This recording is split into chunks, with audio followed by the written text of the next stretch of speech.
And welcome back, everyone. Welcome back to another day, another month of the Fire Cup number 5, Group B. I'm, of course, Rostok VIP, and with me, I'm joined by these amazing players, by the people in the chat, and by my plushies as well. Welcome, welcome, one and all, to the Fire Cup. This is a monthly regional event for the CIS region.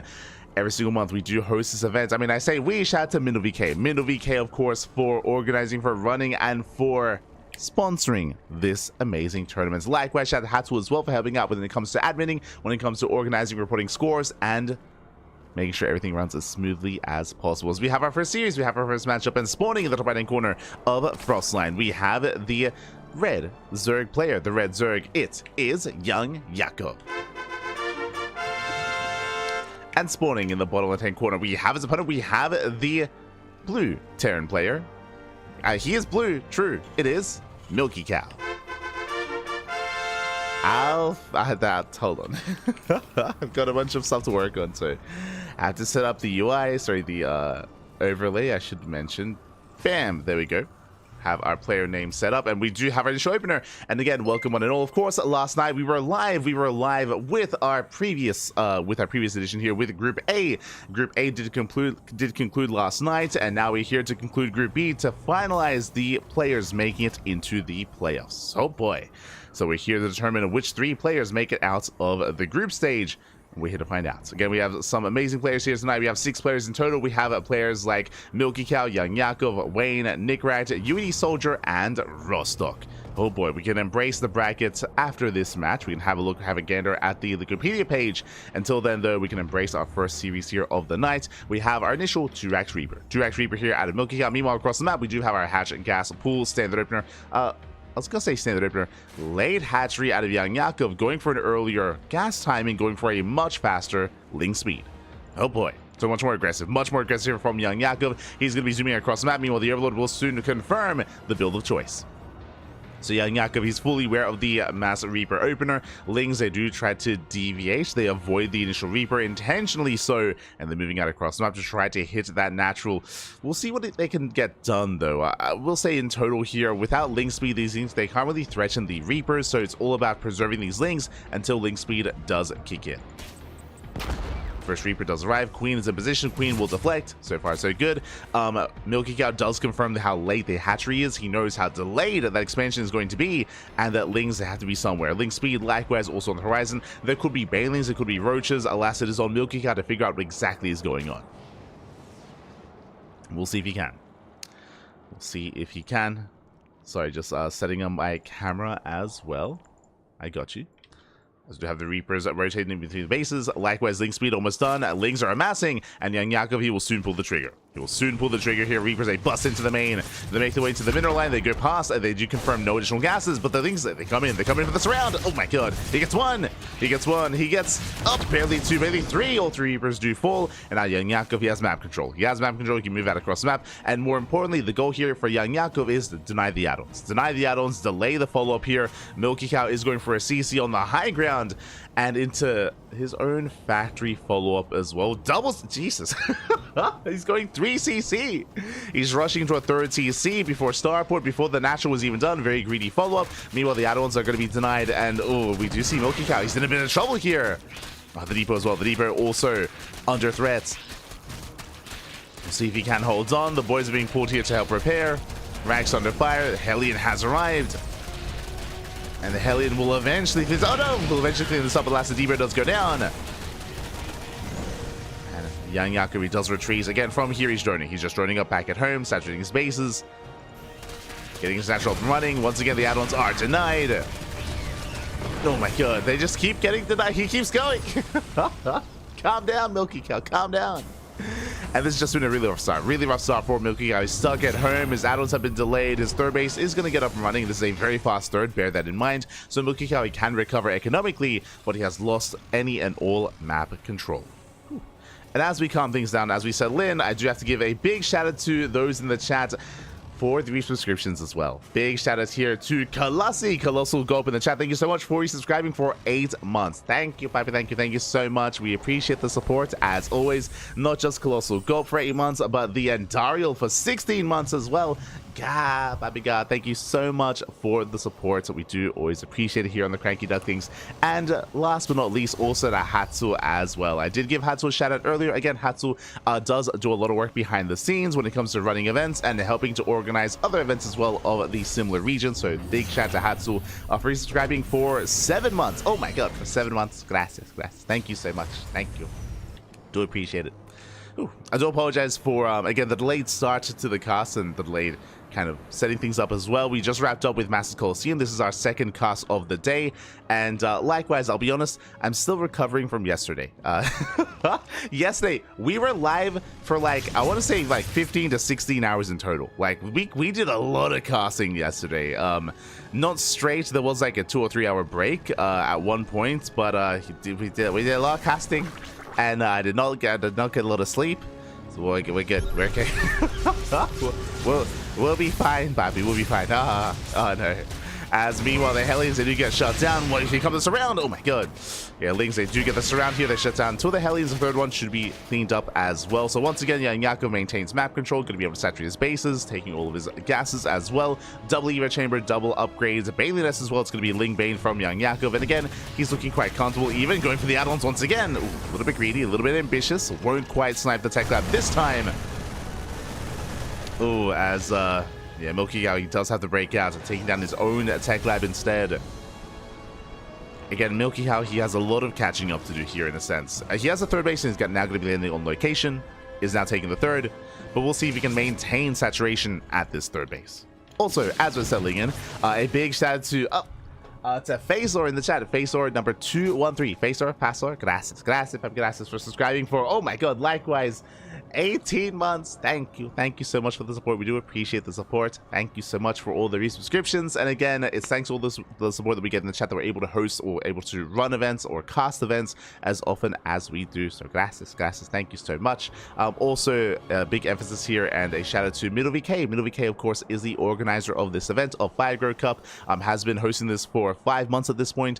We only jumped in and started casting Fire Cup number 4, so it's only been 2 months for us, but MilkiCow, he has been, again, working hard behind the scenes for quite some time, so big shout out to MilkiCow as well. Sorry, to MilkiCow.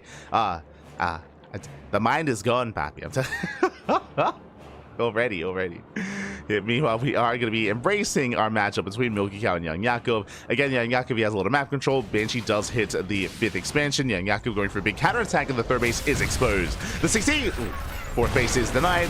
Big cancel. Baileys, they bust into the mineral line, and SCVs are going to be going down. Ooh, massive connections. In total, 11 SCV kills, and the mules. Nice damage out of YoungYakov. Meanwhile, across the map, MilkiCow, he does commit, does move out, denying some of the creep, paving his way towards the natural. Alas, YoungYakov, he can hold his own, buying time. Collapsing in the army, nice sniping on two of the queens. Very nice target firing here out of MilkiCow. Lifts up just in time, snipes 2 queens, gets the hell out of here. Back at home, re-establishing his third, getting his 4th CC, is building up towards a longer game state. What I will say is that here on Frostline, the bases are very exposed. It's going to be quite a task to try to establish a 4th from the side of the Terran. We'll see if he can.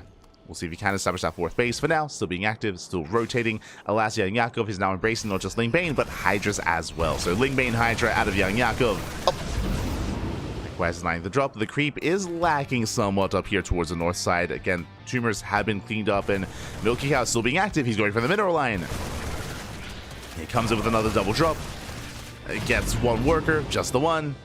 Oh, and he has to get the hell out of here. As the Hydras, they do chase down one of those medevacs. It barely does survive. Double drop into the main. YoungYakov is keeping up. He's in position in the main, towards the south, towards that 3rd base as well, 4th even. And so far, so good. But what's important about what's happening here is that MilkiCow, he's being as active as possible, and he's keeping YoungYakov back at home. What does this mean? This means that MilkiCow can finally get this base up and running. It's fully operational. Likewise, 4th base is already done, and it's soon to be landed on location as well. Has a ways to float over, but it's on the way. So MilkiCow, he is stabilizing. He's not quite there yet. The tanks are exposed. The last Lings, they don't quite commit. Tanks will survive. As YoungYakov, he does pull away. MilkiCow, he does respond, getting in position. Whether it be Gamba, oh, true. My apologies. See, papi, see. If you're in the chat, it is a Gamba time as well. Predictions are open. I do apologize for starting the predictions a little bit late when it comes to the initial series, but should be smooth sailings from here on forward as well. All good. So you can predict for the next 2 minutes. Place your bets, and best of luck. Best of luck in the chat. As YoungYakov does move out. Oh. Again, his goal here is to try to knock down the 4th. Tank is in position, but just the 1 tank. And the tank is going to go down. Yeah, massive pickup, takes down the tank, should take down the other. Bailings don't quite connect though. Not the most efficient trade here from YoungYakov. He bleeds out a lot of Bane, he bleeds out a lot of Hydras as well. Does barely get another tank. And MilkiCow, he does save the expansion.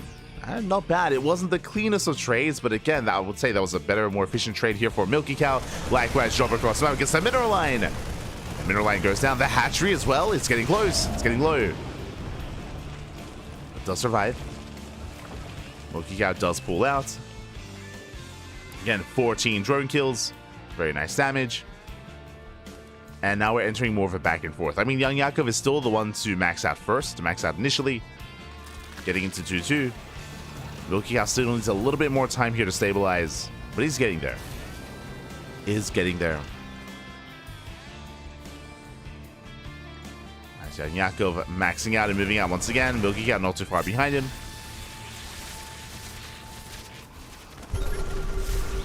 As he's denying more creep. Sniping more tumors. Oh. Likewise, YoungYakov still being active. Doing what he can. MilkiCow back into the main base again, just distracting YoungYakov. Trying to keep him busy. Denying bases. YoungYakov, he was about to lay siege upon this fourth base, but once again, he's distracted. He is being distracted here. Expansion is denied. The double drop was cleaned up. Medevac survived on the Marines. Okay, yeah, he has to pull back.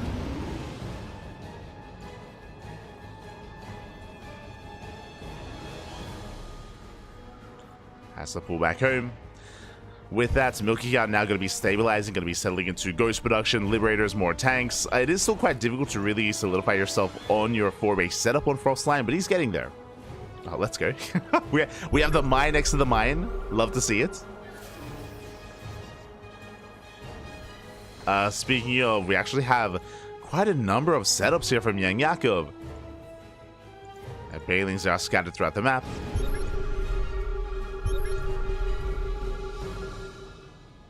MilkiCow once again being active, catching out the queens.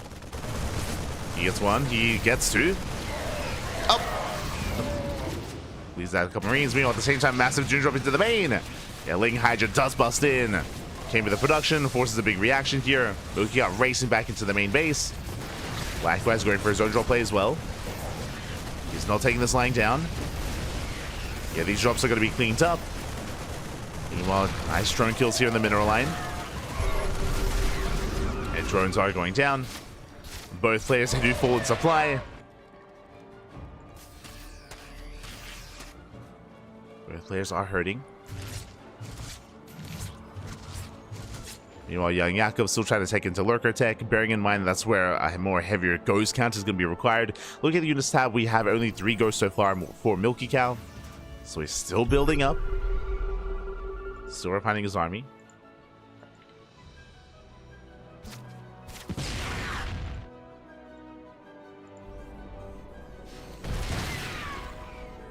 As you can see, it takes a lot of work to really fortify this location with all the SimCity. All the command centers, the planetaries as well. But he's getting another expansion. Oh no! Oh Jesus. The Bard Bailings. They they're so close. Both of them. Oh my god. Okay, Bard Bailings do go off. Once again, double drop into the main. Bailings don't quite get into the mineral line. But YoungYakov does bust in, once again distracting MilkiCow. Likewise trying to get into the main army. Ooh, forcing friendly fire. Nice launch there from YoungYakov. Takes down the medevac. The expansion was denied. But can he break that planetary? He's gonna try. Still no lurkers. That's a lot of Bailings. That's a lot of Bailings. He's not subbing. He's gonna commit. Bailings they roll in. There's no saving this planetary. Not this time. SME's gonna be going down. Hot pickup here to MilkiCow. But the planetary and the CC will fall.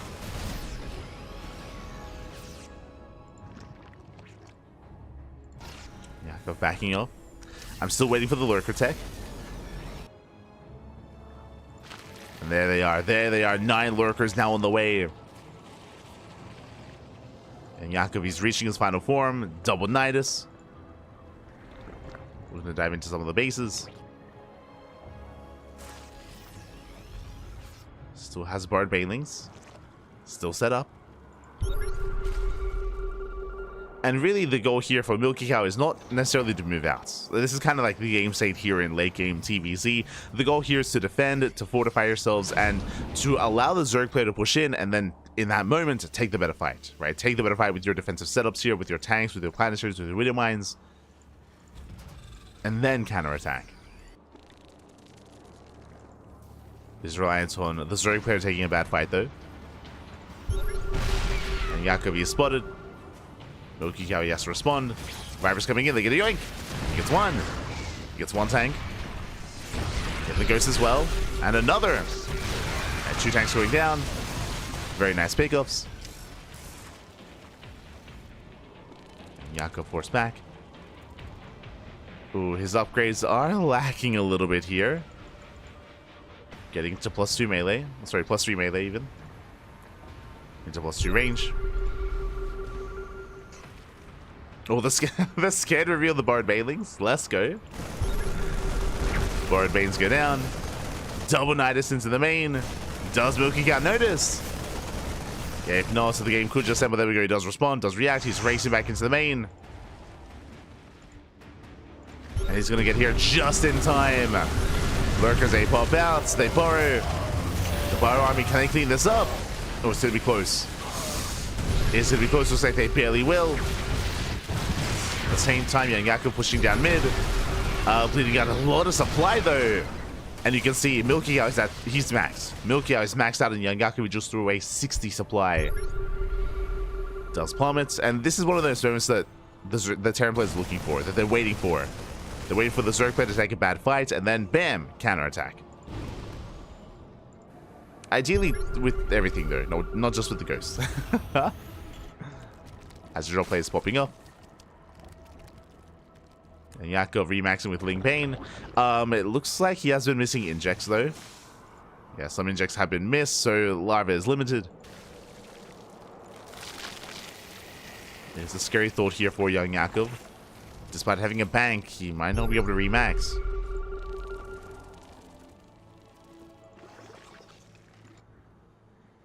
This MilkiCow is moving forward. He's going to dive in.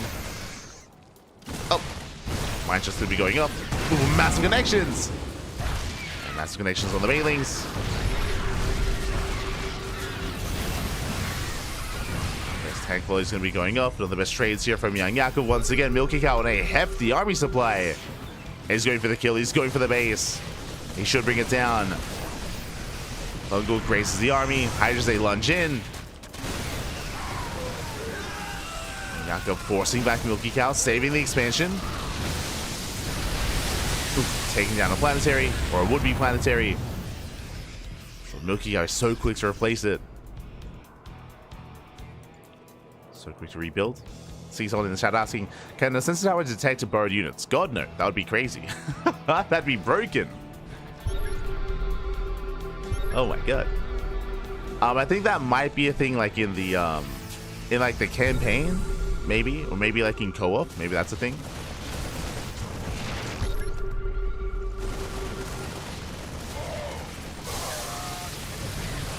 Army does side forward. Oh my god, full medevac goes down. A bit of miscontrol here by MilkiCow. YoungYakov, he's holding his own. Shuts down so many of the ghosts. Defense towards the south.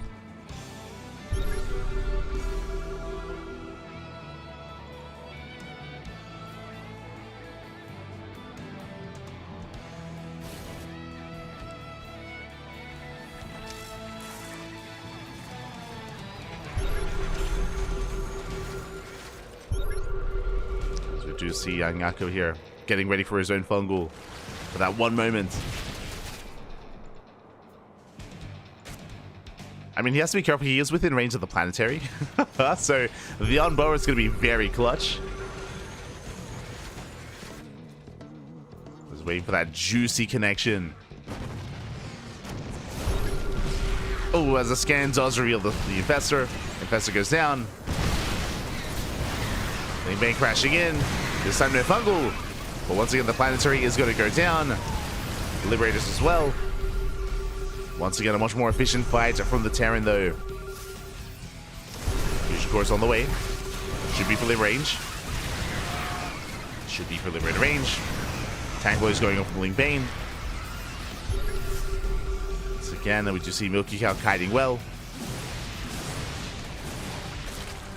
He does take down the expansion.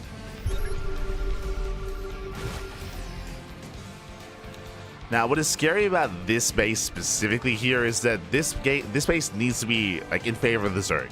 Ideally, the Zerg player wants to be up in expansion, and right now we're in a sense even. You know, the map is cut in half, and this is the final base that has yet to be taken.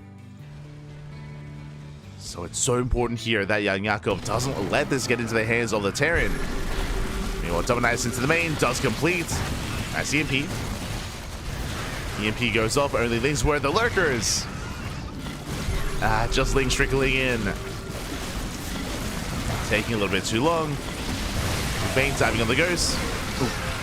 2, 3 ghosts going to be going down. And here comes the rest of the army. Oh my god. They finally break through. Yeah, the Hydras have arrived. The production is going to be going down. No detection though. Yeah, the ghosts are going to be able to snipe everything. No detection. Hydras have to get the hell out of here. They pull away.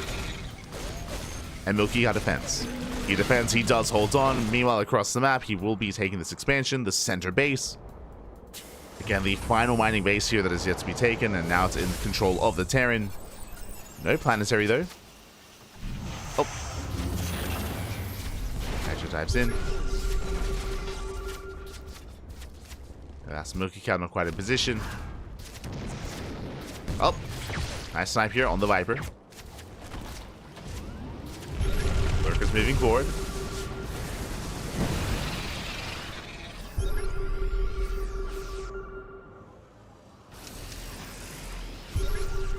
And this is what it's all going to come down to. Just who can take this expansion? Who can hold on? As the tank volleys are brutal. Yeah, Yakov being forced back.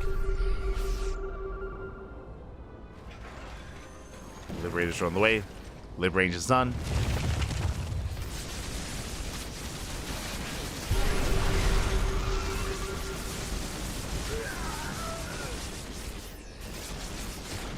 Part of me wants to say that I want to see YoungYakov start to take towards something like Broodlords, but I don't know if he has the economy to really sustain that.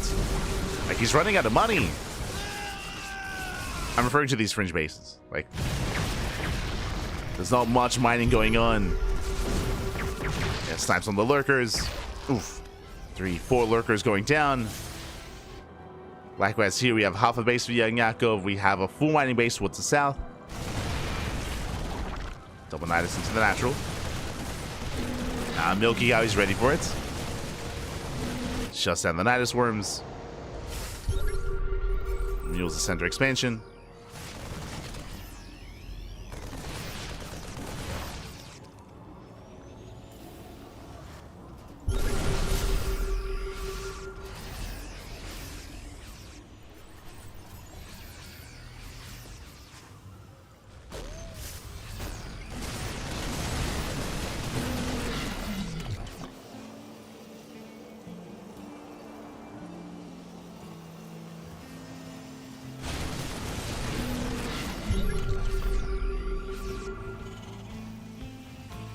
So far, we are just holding our own. We do see YoungYakov trying to hit the southern expansion instead.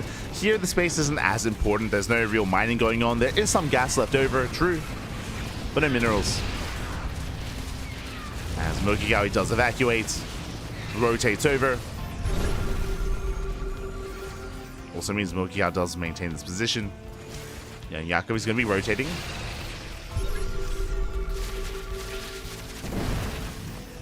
At least he attempts to.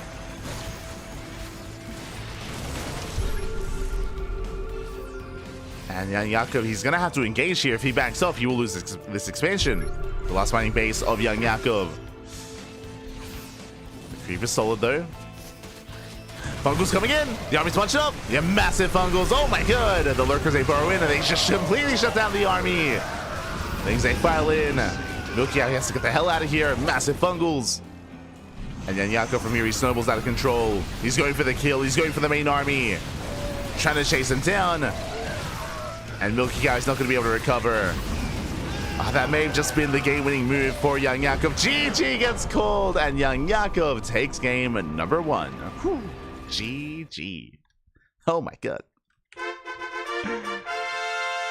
GG, well played. Again, a very tense back and forth. Honestly, things are looking quite bright for MilkiCow. He was on an even base count with the Zerg player. Both players were maxed out, of course. Both players had a bank to work with, but it did come down to that one insane fungal just catching the entire army. It was completely stacked up. There was no split there. There was one of the most efficient fungals you can ever really get, catching all the ghosts with that. GG. GG, well played. YoungYakov does take lead in the series. Does take game 1. Does take the first game. Whew. We go. And now we're getting ready for game number 2. But again, that was a pretty tense back and forth there. And coming into this, I mean, we do have a lot of high hopes for YoungYakov. YoungYakov, he is the reigning Fire Cup champion, just for a bit of greater context for the series, or for the even tournaments, really. Oh.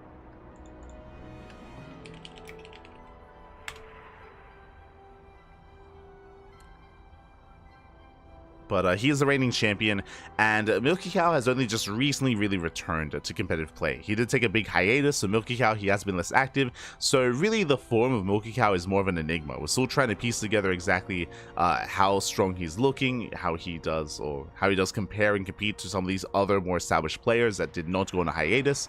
And so far, looking good. Right, despite the initial lead that YoungYakov had, MilkiCow did successfully recover, did successfully bounce back in that game, and then we had a more even back and forth. May have lost game 1, but that honestly could have gone either way. If it wasn't for that big fungal, I mean, we could have seen a very different outcome to game 1.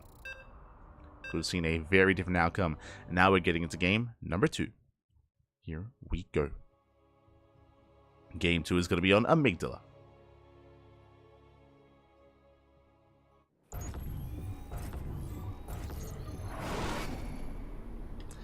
And spawning in the top right-hand corner, we have the red Terran player. The blue Terran, but he's red?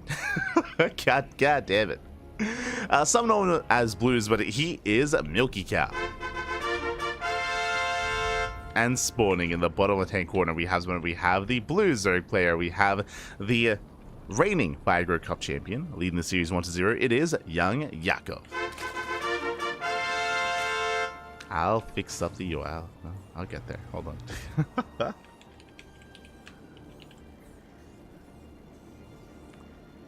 Oh, John. Why is blue red? Riddle me this. There we go.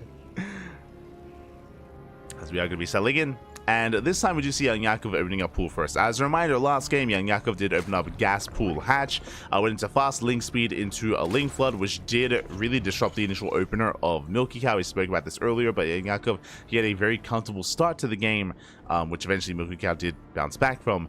Here we are going to be opening up quite aggressively once again, though. It is going to be a pull into gas geyser into a delayed expansion. Once again, earlier queen production, earlier link production, and earlier link speed as well. So a much more aggressive start here by YoungYakov. Meanwhile, back at home, MilkiCow this time going for a single Rax expand. There's no crazy 2 Rax Reaper or anything like that. So something much more standard from the Terran.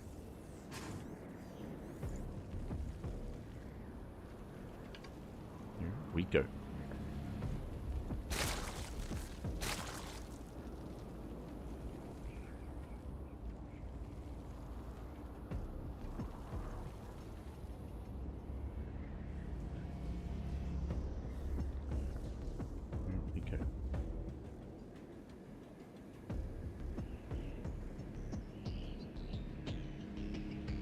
Cool to see the Hydra's lunge for full medevac in the late game. Yeah, the Hydra lunge is a very niche upgrade. We have seen it being used a little bit more. Typically, the Hydra lunge I feel like we've seen be useful in two specific scenarios. One, when it comes to retreating, we've seen that quite a bit, especially when it comes to ZVP and even later game ZVT as well, as Lings, they do slip into the main. Again, it was a pull first opener. He does bypass the initial Reaper. Oh, going for the add-ons, going for the SCVs. And he looks like he will force a cancel here on the reactor. A reactor is denied. Gets three SCV kills. Jesus, oh my god. At the same time, Lings are at the natural. 3 SCVs going to be going down. This will be cleaned up, but overall, a very nice start here for YoungYakov.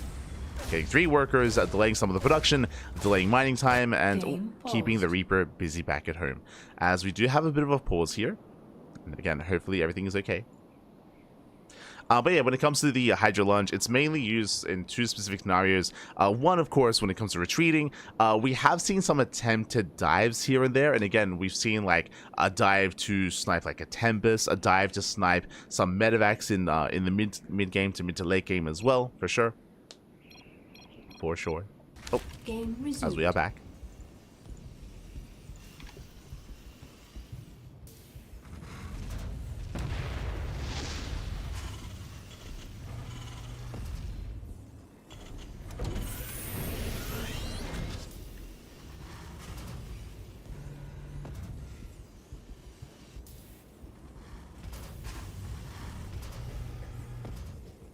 We are going to be selling in and getting into interesting, something a little bit different way, setting up for a 2-on-1. Safety bunker on the way here for MilkiCow. So the bunker makes sense considering how limited what kind of limited scouting he does have.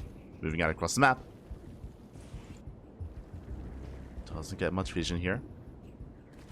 Doesn't get into the main, but we can see that there's no additional gases. So basically this bunker is just in case there was going to be a Bane bust or a Roach Ravager rush as well. Just because the Reaper was stuck at home, there was no scouting. We can see, of course, that it's just droning. Just happily droning here, getting a 3rd base up and running as well. So Yakov is settling in.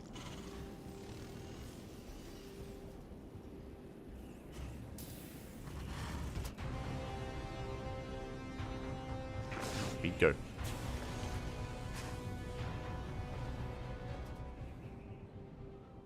YoungYakov, he's trying to regain map control, trying to settle into his own 2-on-1. He's getting there. That is going to be another Rax, though, and I don't see a 3rd CC yet. So much more committed here on 2 bases. At the same time, YoungYakov did go for a Link Flood. He's going to be skirting around the northern side of the map, making his way towards the natural.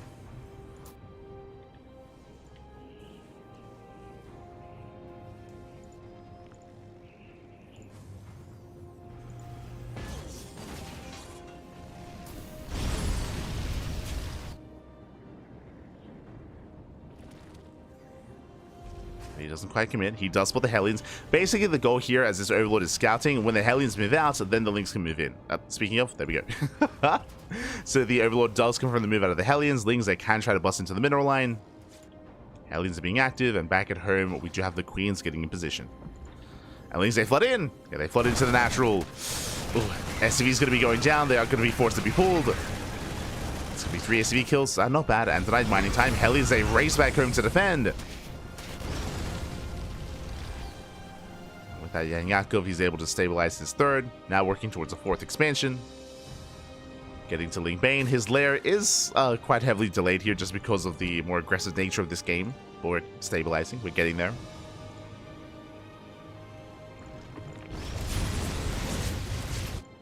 So do you see MilkiCow committing across the map?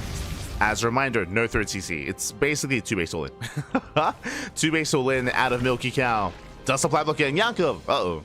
He's supply block. Baliness is not ready. And YoungYakov, he might just be caught with his pants down. MilkiCow, he sims in. Sims forward. YoungYakov needs more time to rebuild to actually break out of the supply block. Another Overlord goes down. 6 Overlords on the way. Ay, ay, ay. The supply block is brutal. And remember, it's 2-base all-in. Remember, the all-in is coming. MilkiCow rallying everything across the map. The tanks, the Marines, the Hellions. YoungYakov trying to hold on. Bailing's going to be required here to try and defend. Tank is set up.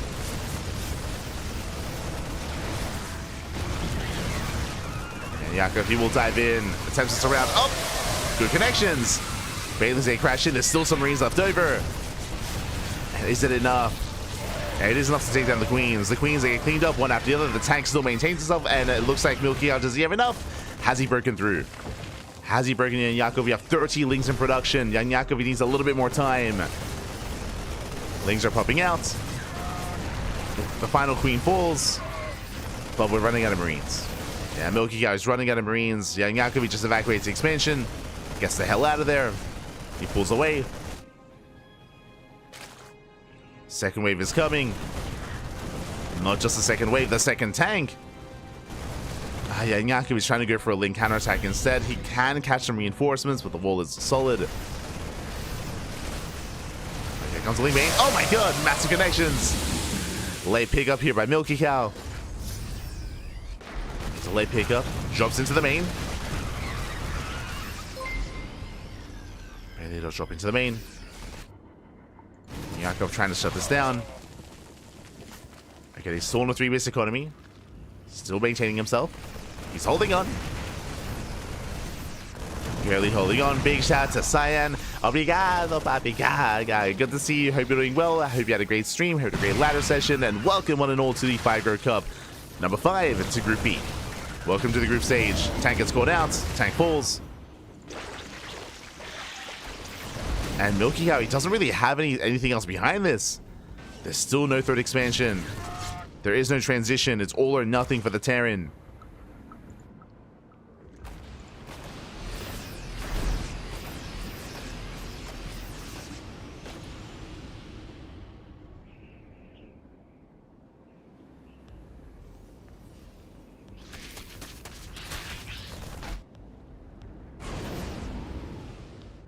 YoungYakov, he does turn back around.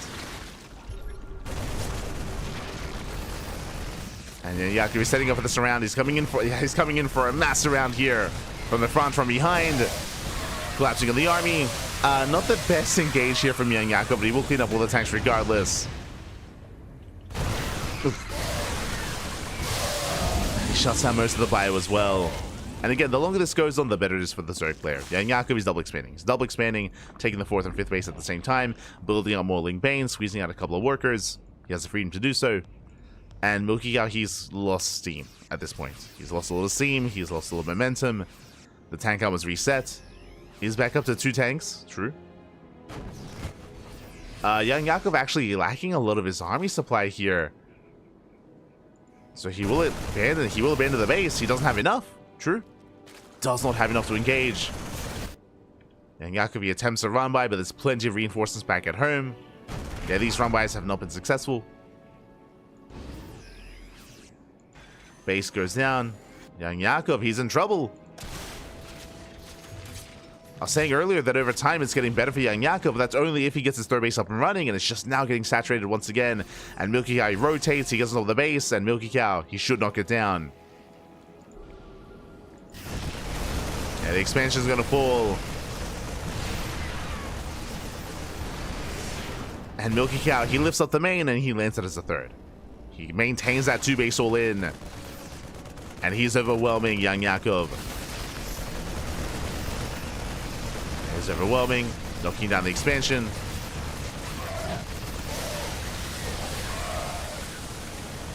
Another base is going to be going down. YoungYakov, he's going to be stuck on 2 bases. Tries to surround. Comes from behind, gets us up with the tanks. Nice kiting here from MilkiCow. Yeah, kites well. Does sacrifice the baithlings. Oh my god, the target firing. And GG gets called. He snowballs out of control. The 2-base all in. It works. It does break through, and MilkiCow ties with the series at 1-1. Whew. GG. GG, well played. It does tie up the series, and we're going all the way to the ace match. Let's go. We go into the ace match. Meanwhile, big shout to Kokot TV. Thank you so much. Thank you so much for the raid. Hope you had a great stream. Hope you had a great ladder session. Hope you had a great time, and welcome one and all to our first series of the broadcast. YoungYakov and MilkiCow, they'll be going back and forth, and now we are going all the way to the ace match. It all ends here. It all ends in game 3. Let's go. Let us go. Again, you don't often see these 2-base all-ins in this matchup, but especially on Amygdala. I mean, you saw just how awkward it is to counterattack. We speak about this all the time, but because there are no attack paths in the center of the map, these counterattacks with these run-bys, they take so long to get across the map because they have to go the long way around, essentially. They have to skirt around the edge of the map to get to the natural, and every single time, MilkiCow, he was there, he had a full wall, he had enough to defend. So the attempted run-bys by YoungYakov, they weren't too successful. Likewise, we saw some really inefficient engagements as well out of YoungYakov, where he would bleed out too many Lings, bleed out too many Banelings as well. He would survive, he would take down the army, but at a cost, and he would be losing base after base after base. Ground was being lost there, and with that, MilkiCow snowballed out of control. GG, well played. And now we're going all... Oh wait, sorry, my apologies, it is not a best of 3. God, I keep forgetting. I keep forgetting. GG, well played. The series ends with a tied 1-1 scoreline, as this is a best of 2. God, I need to remember this. God damn. It's all good. It's all good. But yes, the series is tied up 1-1.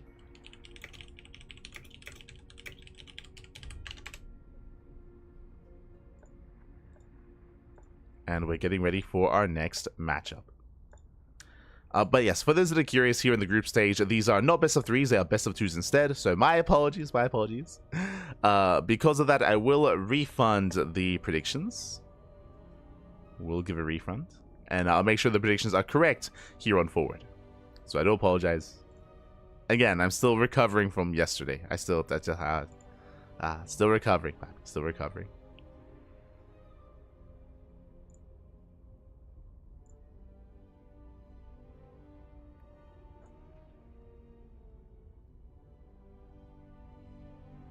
There we go. We're now getting ready for our next match here, for our next best of 2, and it is going to be a best of 2 between YoungYakov and Nicoract.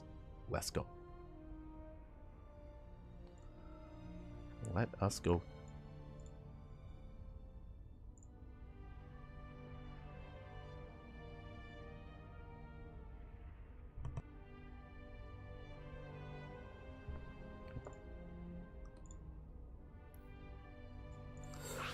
Beautiful, as game 1 is going to be on Frostline.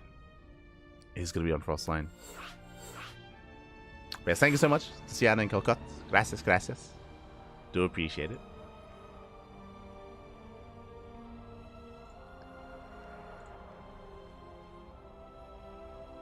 So we are going to be settling in. And again, just for some greater context here, this is a round-robin group stage. Round-robin group stage, best of 2s all around. All the players will play against each other here, and I guess we can take a moment to try to catch up on the group itself and figure out where we are.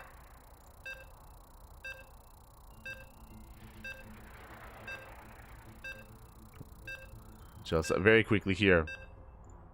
Again, we have our first round wrapping up. We had MilkiCow versus YoungYakov, Nicoract versus Wayne, and Rostok versus UedSoldier. And again, the first round has concluded. Now we're jumping into the second round, into our next best of 2. And spawning in the bottom left-hand corner of Frostline, we have the red Terran player representing the Platinum Heroes. It is Nicoract. And spawning in the top right-hand corner, we have his opponents. We have the blue Zerg player, just finished up a tied-up series score with MilkiCow. It is YoungYakov.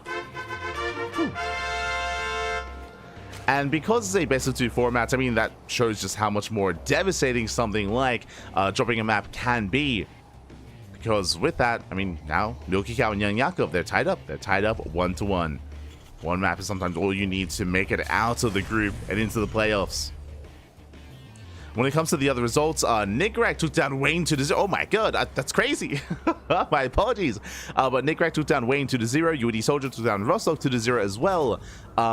Very, very impressive stuff here. Again, Wayne for a very long time was the best player in this region, in the CIS region. Even amongst the European players, I would have said that Wayne is maybe, what, top 4, top 5 Zerg player in all of Europe. But recently, Wayne has been taking some time off. He has been competing a little bit less often, has been taking a step back, and in Wayne's absence, that's where kind of a void has since been filled by, I would say, YoungYakov. And saying that, though, clearly, as we saw from both Nicoract already against Wayne and MilkiCow as well, there are other competitors in the region that have been improving as well. They have all been improving. So we'll see who's going to be this month's Fire Cup champion. Oh boy. As the reigning champion already having a bit of trouble. But now it's going to be a standard hatch gas pool. We did see more unorthodox openers from YoungYakov previously against MilkiCow, going for earlier pools or earlier gases, but that is not the case this time, not against Nicoract. Now, what I will say about Nicoract, and specifically about this matchup as well, is that he is very mid-game oriented, or even early to mid-game oriented. He's very aggressive. Maybe that's a better way of putting it. Nicoract, he is a very aggressive player in this matchup, very in your face. Similarly to what we just saw with MilkiCow, Nicoract also does quite often embrace these more aggressive builds, like 2-base all-ins.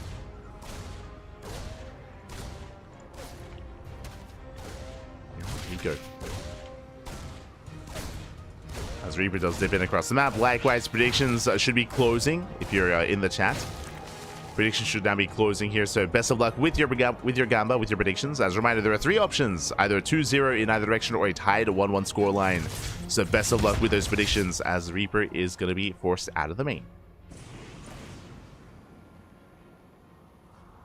Reaper is forced out. But Live VIP is a caster, but true. No. Now, the Masters Coliseum cards we had earlier, I was significantly lower on energy. I even here right now, I can tell. You can hear me slurring my words a little bit. It's okay. We'll recover. We'll get there. It's all good. We'll get there.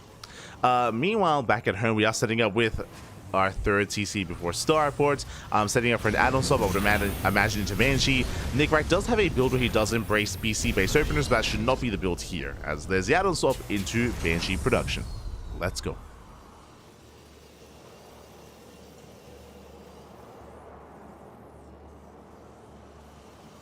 As Banshees are on the way.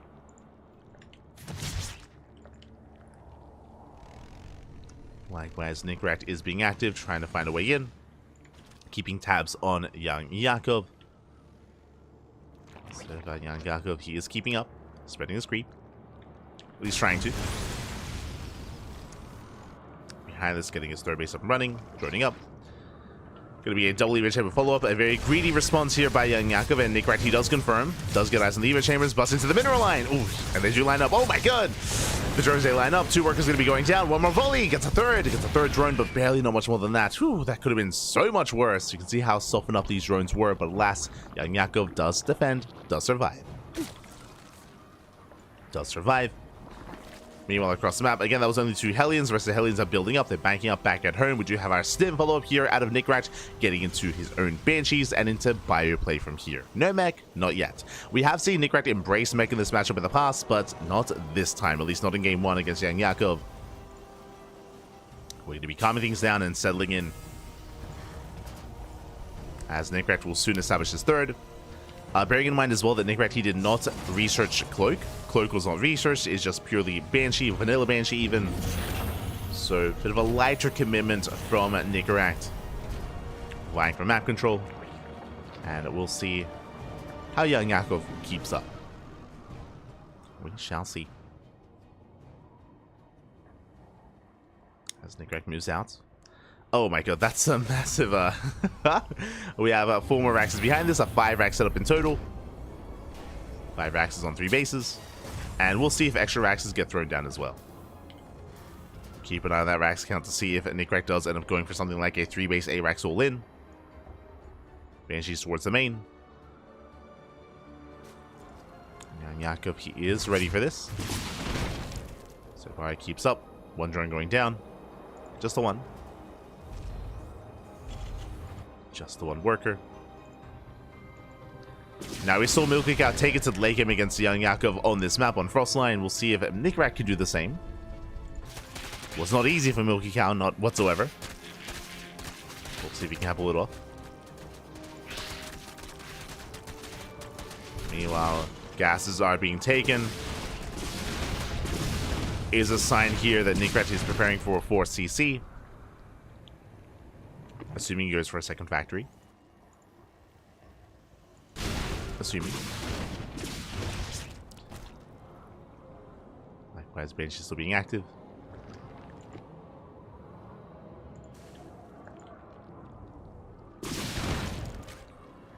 Catching out more workers. There it is, 4 CCs on the way for Nicoract. And nice amount of the mining here at the 4th. 2 drones going down. More than mining time. Keeping the queens busy. And YoungYakov is going to be taking up towards not just Ling Bane, but into Hive Tech. Stage Mit's on the way. I believe we don't have a Hydra Den yet, so this could actually be Ling Bane into Ultras, not Ling Bane Hydra. So could be looking to rush into Ultra Tech instead. As I'm sure the Hive is about to begin. Yeah, there it is. Hive is on the way. No Hydra Den.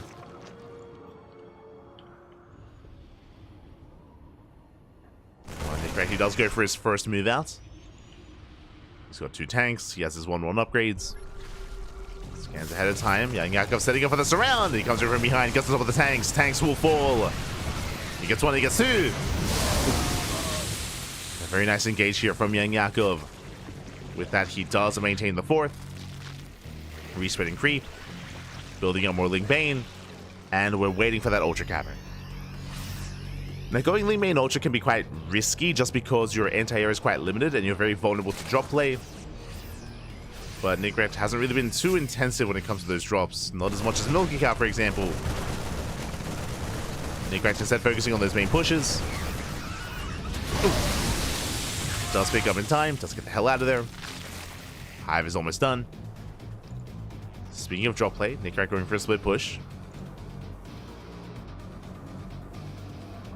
Going towards the north. Gets spotted. Hive is now done. Adrenal's on the way. And where is that Ultra Cavern? Where are the Ultras back? We're hitting for it. Are here for it. As YoungYakov is keeping up with the drops. 3 more racks, 5 racks, sorry, an 8 rack setup here on the way for Nicoract. 4 CC as well.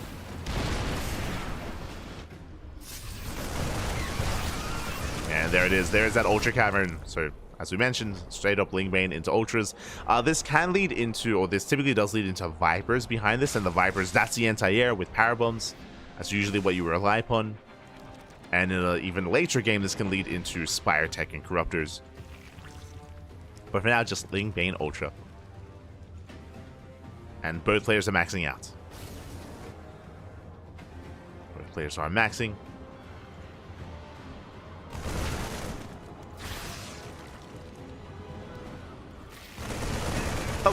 Ooh, as Nicoract not quite paying attention. It does take the weakness to the face. The job gets cleaned up.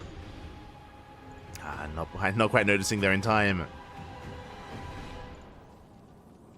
As Nicoract, he does plummet in supply. He has to back off. There's that Viper production, as we did mention, for those power bombs. Yakov, he threatens the dive. Gonna be zoned away. He's forced back. Infestors as well. Again, that will help support those Ultras. As kindness plating is being researched. And a big shout to Acer313 in the chat. God. Thank you so much. Thank you so much for gifting some subs to the community. Oh my god, gifting 5 subs. Thank you so much for the support. We always do appreciate it. Always do appreciate it, Pappy. Thank you so much. Hope you enjoy the content. Hope you enjoy the casting. Hope you enjoy the StarCraft. As we are live on a daily basis here. Again, yesterday we were even live with 3 tournaments, and we had a lot of casting. If you missed out, I recommend the VODs. I recommend the VODs from yesterday's broadcast. We did cover Group A of Fire Cup alongside an MC show match. Shout to Minchel, the legend himself, the boss toss, and we also casted Elite League via replays as well. All in all, I think it was like 15 hours of content. So it's all there. It's all there for you, Pappy. Whether it's on Twitch or YouTube, the VODs are available. But thank you. Meanwhile, once again, YoungYakov diving in, getting on top of the bio. Tanks going down. The Baileys! Oh my god, they do crash into the bio. Not the worst trade here from YoungYakov. At the same time, pushing in towards the 4th. Shutting down the Hellbats, busting into the mineral line. Not getting too many ECVs, only 2.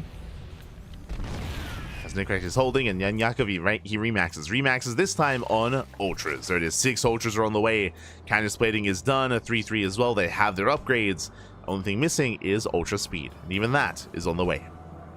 When it comes to the spellcasters, quickly checking, there is one Viper and one Infestor. They are left idle. They're not with the main armies. They're not in the same control group, but I'm sure they'll be joining at some point, I'm sure. I'm sure we haven't forgotten about the one Viper. Hey, there we go. Does get added. The Viper's moving out. What about the Infestor? The Infestor has been left alone. He's ready to fungal like a drop, okay? He's on a mission. Meanwhile, as Nicoract moves out to expand, I mean, he's double expanding. We do see YoungYakov ready to collapse on that army. Nicoract has to be very careful. And Mad Lad still casting after Massacre Thing. Yeah, of course, baby, of course. What you got? So here we go. YoungYakov, he does collapse in. Getting some of the army. No power bomb. Medivacs will survive, but the tanks will not. Yeah, the Ultras, they just overwhelm the ground army, and they just keep on going. They keep going. They won't be stopped. There's only 3 ghosts. They snipe one of those Ultras, but the other 3, they break through. They take down the bio.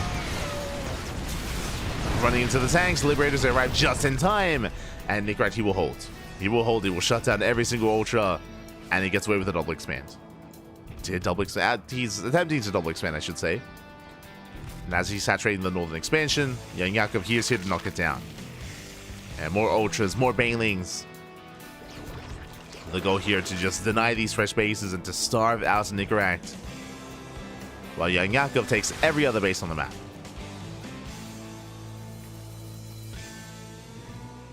And Nicoract's out of position. Nicoract, his army is here focused towards the south. This northern base, there's nothing here. There's a planetary, there's 2 turrets. There should be no saving it. Base goes down. Now YoungYakov, he can rotate and focus on the southern expansion. But now we have some freedom. We have liberation. Liberation has arrived. The freedom is here.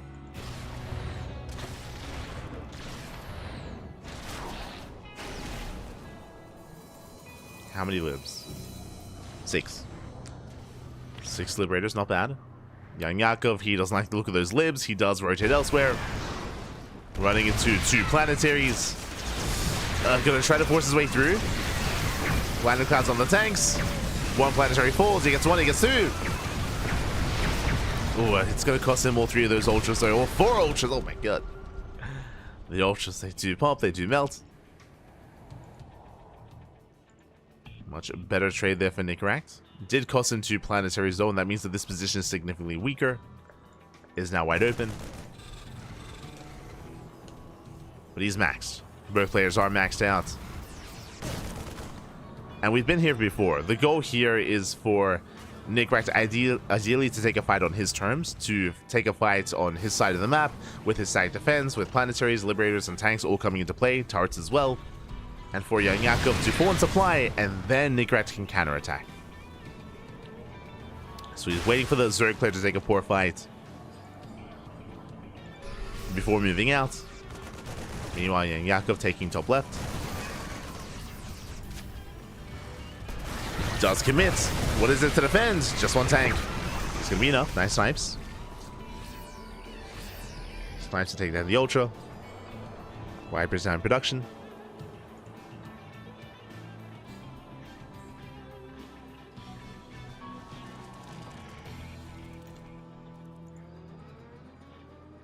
I see Laos in the chat. Oh, the ramen. Ah, I'm celoso. Celoso. Had some chicken today. Wanted to treat myself after the long day of casting yesterday, so we got some Korean fried chicken.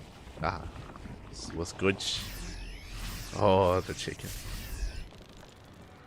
I'm fueled up. I'm ready to go. As the Vipers have arrived. Likewise, double Nidus Worm, ideally for Nidus play into the main. Nicoract is looking quite secure though. He has turrets scattered throughout his main base. Tank as well.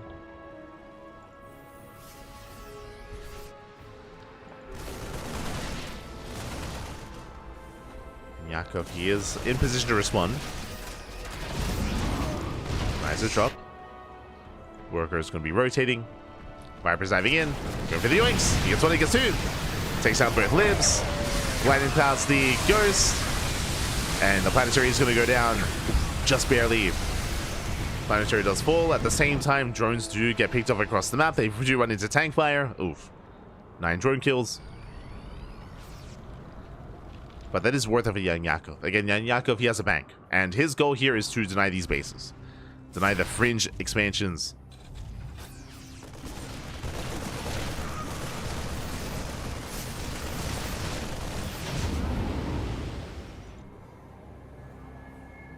So he does back off, does remax. One part bailing. And YoungYakov, he does spot the scan. He's aware. He'll be rallying in. Ooh, not the best rally though, just trickle into tank fire. Things said they're coming from behind. But they do get a tank. Not just the one. 2, 3 tanks going to be going down. Massive pickups, going for even more tanks. Oh no, the tanks are going down. Yeah, very efficient trades here, trading minerals for gas, busting into the natural, getting SCV kills. Causing havoc. The planetaries were rebuilt. Much to YoungYakov's dismay, he backs off. Regardless, very good damage here. Very nice damage from YoungYakov, getting 3 tanks, 9 SCVs. Rotating over, getting 2 more tanks as well. And Nicoract is out of position. And he got 3 more tanks. YoungYakov, he just lunges the hell out of there, picking off 1 final Liberator on the way out. Oh! Nice snipes.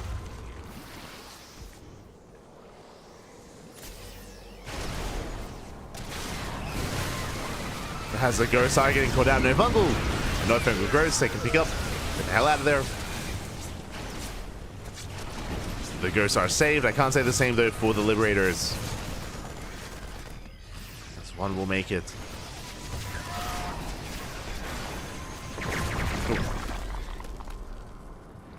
And Nicoract just trading as efficiently as possible. Does take bottom right. He does get another expansion up and running.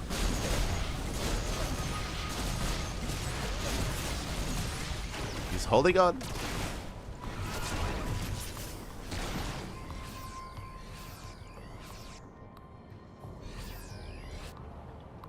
The thing around, I said don't stop. I know.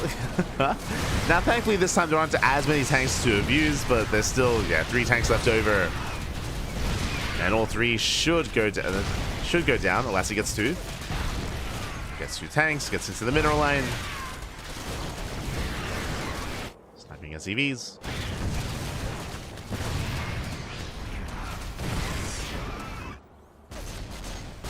Oh, there's a fungal. Oh, not again. Oh, he skins! He sees! Up! Fungal does not go off. that could have been disastrous. I do get a fungal here towards the end, but alas, no follow-up. That was potential. Any infestors left? 2. 2 infestors towards the center.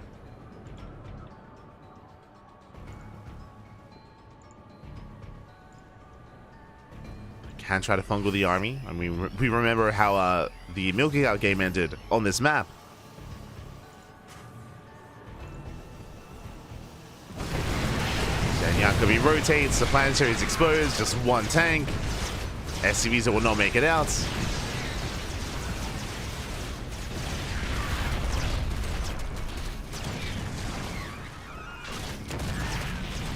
And Nicoract just wasn't here for it. 13 SCV kills. Oh my god.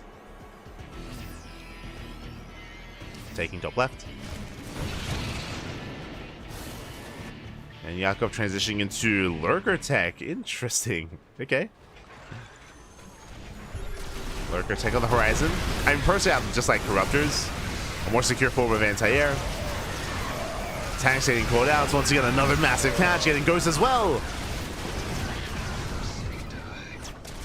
As YoungYakov breaks through the main army, getting to the 3rd, knocking down more CCs.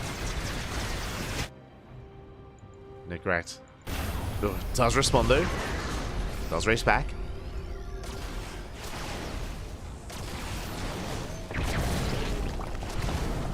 Races back home with those ghosts. Yeah, YoungYakov has to be careful with his remaxes here. He's been making a lot of lings, so his mineral bank is in the gutter. It's very mineral intensive with his remaxes.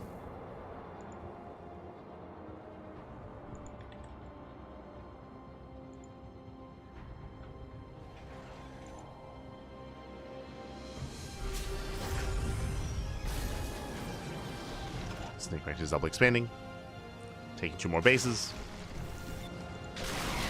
These are planetaries. Oh, sorry, these are not planetaries, I should say. So Ling Rumbais, they do enough. They do the job. They deny mining. An orbital was floated over. Black Wise back up. Orbital third base is on fire.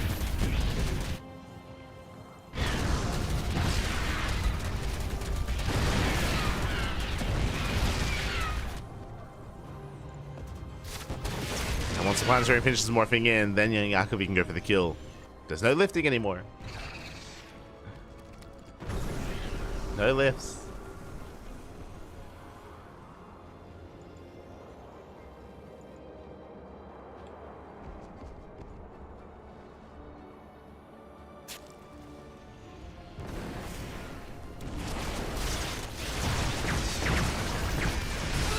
YoungYakov responds once again, takes down the base. Oh, nice fungal! And the flanking fungals. He collapses on the army, catches out every single ghost. There's 3 ghosts left. Barely an army standing for Nicoract. The final fungal does connect. Oh my god. Even forcing friendly fire. And YoungYakov has done it. GG gets called. He breaks through the defensive line, and YoungYakov takes game number 1. Whew. GG. That was game 1. But GG, well played. Initially, Nicoract was doing well when it came to eventually getting up to that 4, 5, 6 base economy. But as we have pointed out before, because the bases are so exposed, because they're so spread out, defending the northern and southern bases at the same time can be very difficult here. It's very difficult to keep up with those rotations, to keep up with the army movement of the opponents, and to be ready in position for the aggression. That was something that Nicoract was unable to pull off. And with that, YoungYakov takes a lead. Here we go. Here we go. So we're getting into our next game. Catching up in the chat.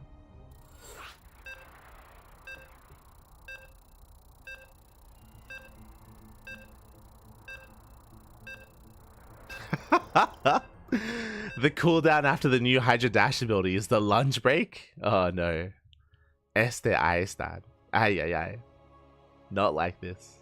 Also, hello Dave, hello. Yes, welcome back to Twitch. Welcome. Good to see you. Hope you enjoyed your break. And were able to take some time off, some time to yourself. Welcome back. As we're settling into game number 2 and spawning in the bottom left-hand corner. Bottom left-hand corner of El Dorado, we have the red Terran player representing the Platinum Heroes down in the series. We'll see if he can bounce back and tie the series. It is Nicoract. And spawning in the bottom right hand corner, we have the blue Zerg player representing himself, the reigning 5-Grow Cup champion, leading the series 1-0. It is YoungYakov. We go.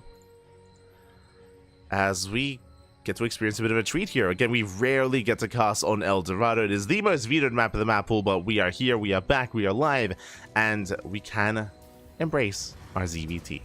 Here we go. It is going to be a more standard hatch gas pool opener here out of YoungYakov. Again, YoungYakov, you want one of these more unorthodox and quirky openers against MilkiCow, but more standard against Nicoract.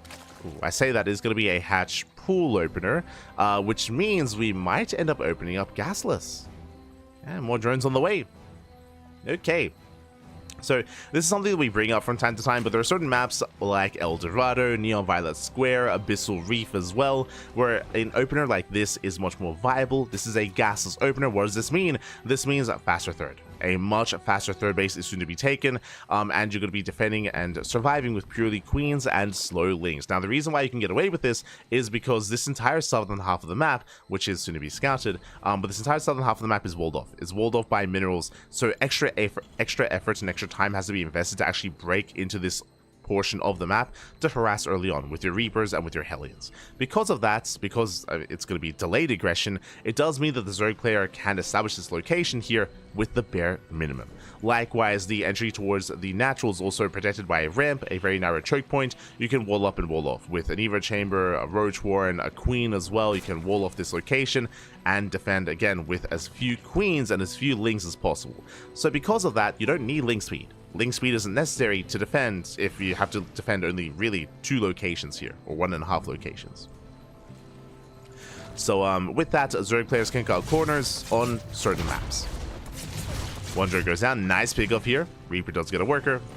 Behind this, we do have a second Rax on the way. You have my attention. We're going for a 2-1-1. Okay, so a couple of things are happening here. First things first. One, YoungYakov, again, gasless. This leads into Roaches. Because Link Speed is so delayed, we just skip Link Speed entirely, go into Roach play. So it should be a Roach-based opener. Meanwhile, Nicoract, he has confirmed. He did confirm with his scouts. It did confirm no gases. He saw the third base location, and he's going for a 2-1-1. What does that mean? Stim timing. It's going to be a big stim timing here from Nicoract. There we go. Tech Lab is on the way into stim, into a 16 Marine double medevac drop. And with this sim timing, I would imagine the goal here is to knock down the third. So a very aggressive build from Nicoract. The downside of this opener, of this build, of course, is that his third TC is heavily delayed. It's heavily delayed. There's also 2-base all-in's variation of this. There are variations where you can go 2-base all-in, but this should be a little bit more standard here. Just 2-1-1 into a delayed third. And here we go. There it is. We have the reactor on the way. Likewise, Starport as well. That's going to be for the add-on swap for medevac production. Stim has begun. And Nicoract will soon pull the trigger in 2 minutes. It's going to take 2 minutes for this ult to really kick into high gear. He's getting there. Meanwhile, across the map, Reaper does dip into the main. Hoping to tonight some mining time. And Yakov is going to be joining up. And we should soon be seeing the Roach Warren for YoungYakov. Should soon get there. Reaper is shut down. Nice defense by Nicoract, sorry, by YoungYakov. As Nicoract will bleed out that Reaper. But he got all the scouting he wanted. Meanwhile, Stim is almost halfway done. Nicoract, he still needs a little bit more time before he moves out. Likewise, we do have YoungYakov on patrol, scouting for any kind of drop play. YoungYakov, he hasn't scouted. Oh, actually, I say that. He did scout earlier the 2 Raxes. Yeah, he knows. He knows what's going on. YoungYakov is aware. For the most part, technically, what he saw could lead into a 4-Rax 2-base all-in. They could be like a 3rd and 4th Rax. Speaking of, that is a 3rd Rax on the way. Oh my god. 2-base all in. That is a 3rd Rax on the way for Nicoract. He is not expanding. He's not taking a 3rd base. He's committed on 2 bases. It's going to be all or nothing for the Red Terran. And the drop is spotted.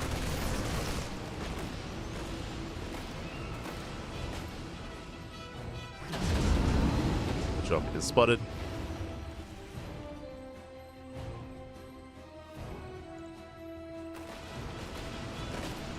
Okay, then that's on the way. I assumed that this was going to be for a Roach play, but my apologies. YoungYakov did open gases into delayed Ling Bane production. Is this going to be ready in time, though? Ling Speed is finishing up. Queens are ready at the 3rd, and Nicoract is actually going towards the natural. YoungYakov has time to respond. Does collapse in. Towards the pickup. 1 Marine goes down. Nice trades here for Nicoract, but again, this is merely the first wave. This is the first phase of the 2-base all-in as he's building back up. Yeah, there we go. We had not just 3, we have a 4th and 5th Rax as well. Again, no expansion. No expansion, just straight up 2-base all-in by Nicoract. It's all or nothing.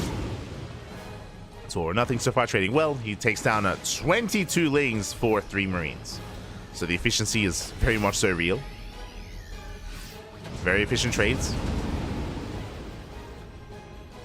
Second wave moves out towards the south. And we'll see if YoungYakov can maintain himself. Oh, he is taking. That's a greedy maneuver here out of YoungYakov. Is taking up into Hydras.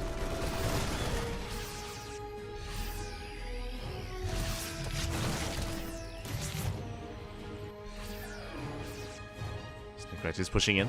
Going for a split push. Oh, is paying attention. Picks up. Avoids the Banelings. Dropping into the main. Medevac takes a lot of hits, but will unload. And the Medevac may just barely go down. Up. Oh my god, does fall. Trading queen for a Medevac. Nicoract still gearing up. Now, the longer this goes on, the worse it is for Nicoract. Like, he is on a timer. At a certain point, he's going to run out of steam. So he has to keep this going. Has to keep trading. Has to stay on top of the army of YoungYakov. Yakov, he has his gold, so getting another gold base as well. Gold bases are soon to kick in.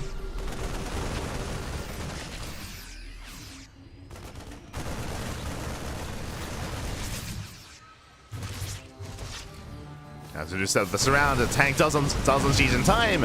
Oh, save it! Ooh, tank is not saved though. Yeah, barely not. Nicoract has to race back home.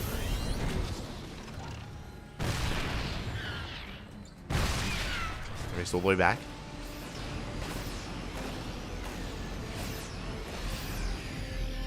Races back, does preserve his army. But I do feel like he has missed his window here. I mean, how we see an armory, it's a very late armory for Nicoract for delayed 2-2.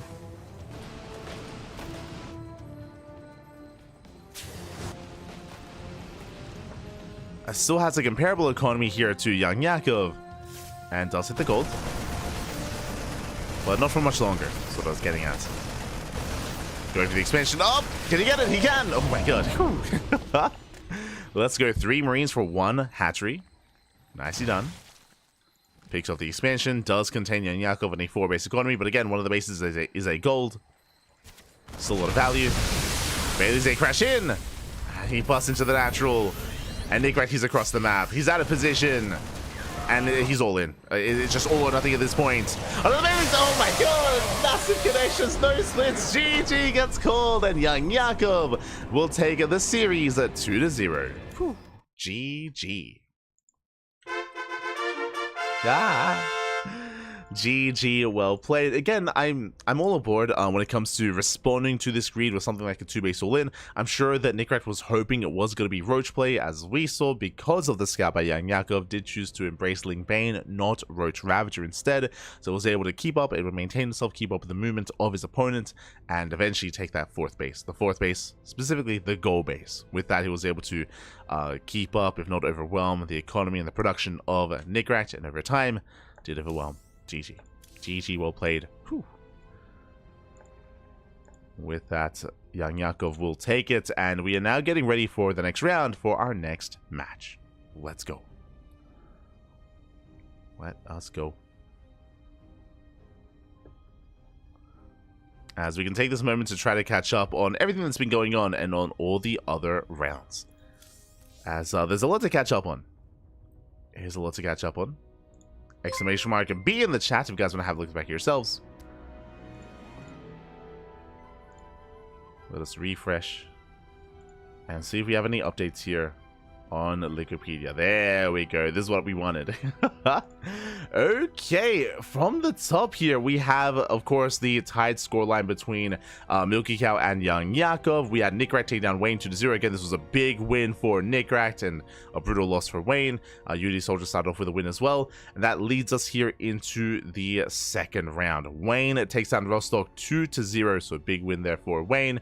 UedSoldier ends up in a tied scoreline here with MilkiCow. Quite impressive here. UedSoldier doing well for himself.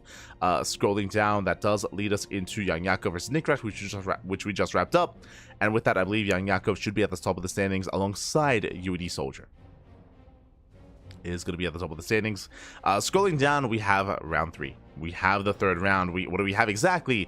UedSoldier versus Wayne, Rostok versus YoungYakov. We have ZVPs, and we have a TVT between MilkiCow and Nicoract. And that is what I am looking for. I'm looking forward to that TVT. Again, MilkiCow did recently return to competitive play after going on a very long hiatus, so it's great to see his return. And I want to see exactly how he is looking, especially in some of these other matchups. I do think that MilkiCow, he's a little bit stronger in the TVT, but so is Nicoract, so I want to see how they compare to each other. Let's go. So that is going to be coming up next year on the channel.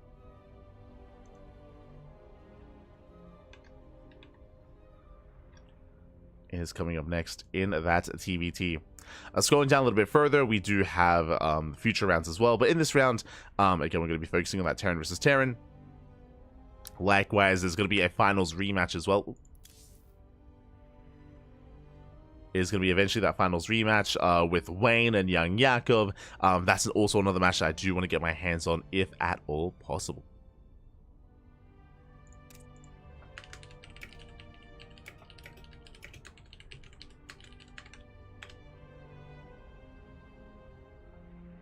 Go. So yeah, those are the matches and rounds ahead of us. We're kind of getting into the halfway mark. The halfway mark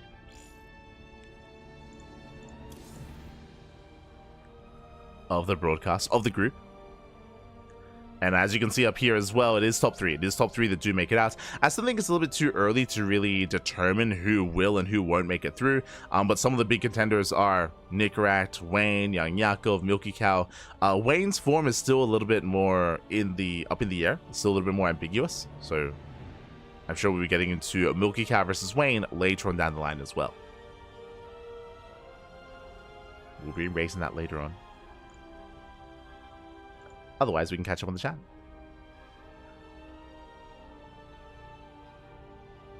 Here we go.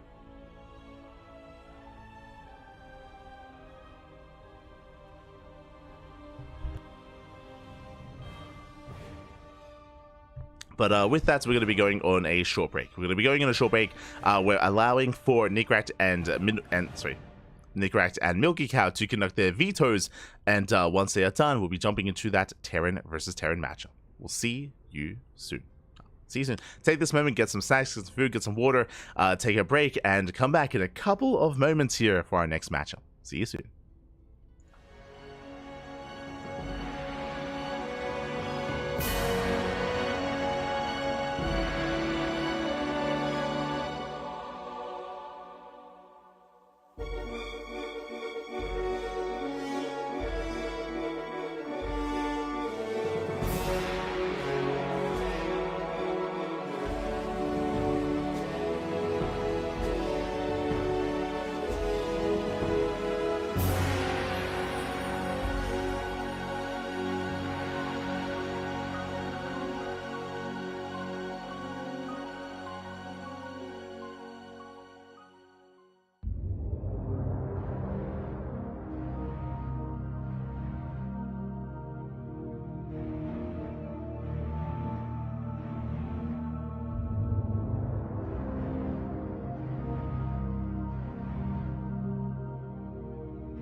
Welcome back, everyone. Welcome back. Ooh, hope you enjoyed that lovely Brutal OC as we have returned with our third round of Group B of the Fire Cup, number 5. Here we go. We have our TVT this morning in the bottom left-hand corner of Ley Lines. We have the red Terran player, the Platinum Heroes player. It is Nicoract. And spawning in the top right-hand corner, we have the blue Terran player, some know him as Blues. It is MilkiCow. He is here, he is back, he is blue. And we'll see how this TVT does unfold again. We've been able to feature some of MilkiCow's TVZ, looking very good, to be honest, against YoungYakov. But how does he compare to Nicoract? Also, if you're in the chat, you know what time it is. It is Gamba time. Predictions are open. Place your bets on who you think will take the series. Best of luck. Best of luck in the chat, as predictions will soon close. And as a reminder, this is a best of 2, not a best of 3. So that means there are 3 options, either a 2-0 in either direction, or a tied 1-1 scoreline. Best of luck. Best of luck. As we have Nicoract moving out, he does check for a proxy Rax here at the third base, making sure that he's not being cheesed, making sure he's not being proxied. Likewise, back at home, we do have the SV just moving out across the map. No scout here for that proxy. No fear by MilkiCow. No fear.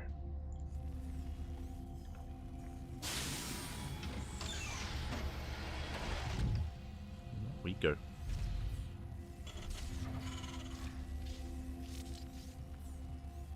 I really like this round robin group stage with the draw format. Yeah, the best of twos are a lot of fun. I'm quite fond of the best of twos just because it can be a little bit more exciting. The reason for this is because all you need is to take one map to actually determine to actually impact the flow of the group as well. Like dropping one map here and there is that much more impactful because you don't really have that ace match as a way to redeem yourself. And it does allow for more upsets, does allow for a more dynamic group in general, and can even lead to those tiebreaker maps or tiebreaker kind of scenarios that we saw last night as well. Yeah, it's a lot of fun. It's a lot of fun. I remember Home Story Cup, they did the best of two formats. I want to say Home Story Cup like 25 or 24. Meanwhile, Nicoract, he does overextend. He did shoot first, but the Marine arrives just in time, and MilkiCow takes the initial win. Takes down the Reaper, expanding healed low ground, again double gas opener into a faster factory, likewise saying from Nicoract as well. And Nicoract, he will be opening up reactor to Reaper Hellion. Okay, a much more aggressive start here by Nicoract. Meanwhile, MilkiCow instead getting into his own add-ons, getting into his own 1-1-1. So faster starport here from MilkiCow. And we'll see when Nicoract stops making Reapers. Does it make 2 or does it go up to 4?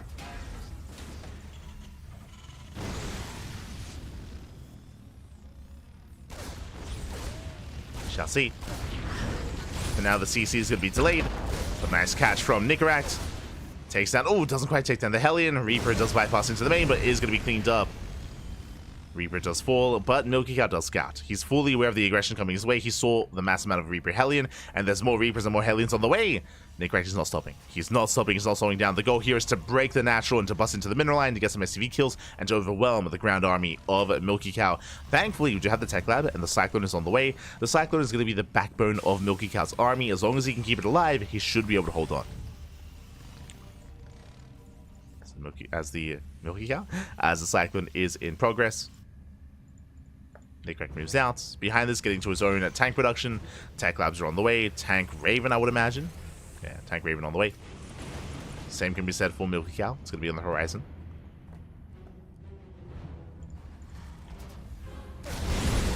As Hellions are getting caught out, he gets one. Takes down a Hellion. Ooh. Reaper does fall though to the lock-on. And MilkiCow holds. Again, the power of the Cyclone. Does hold on, does look like the army. Tank production has begun. And now we can settle in. We can calm things down, we can settle in. When it comes to the economies, MilkiCow does have a 1 SCV lead. Barely 1 worker lead. Outside of that, though, can settle in towards the mid-game. And we'll see who's going to be the first to expand and take a third.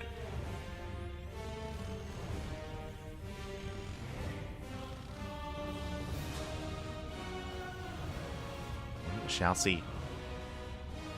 So now both players are, for the most part, keeping up with each other. Nicoract still has this marauding force. Hellion Reaper, this army doesn't really scale well into a longer game. We can potentially get into a mineral line later on to get some SCV kills. Hey, we catch a Marine. Not bad. It's something. Marine goes down. Reapers, they can try to dive into the main. Going for the Cyclone. Less attempting to.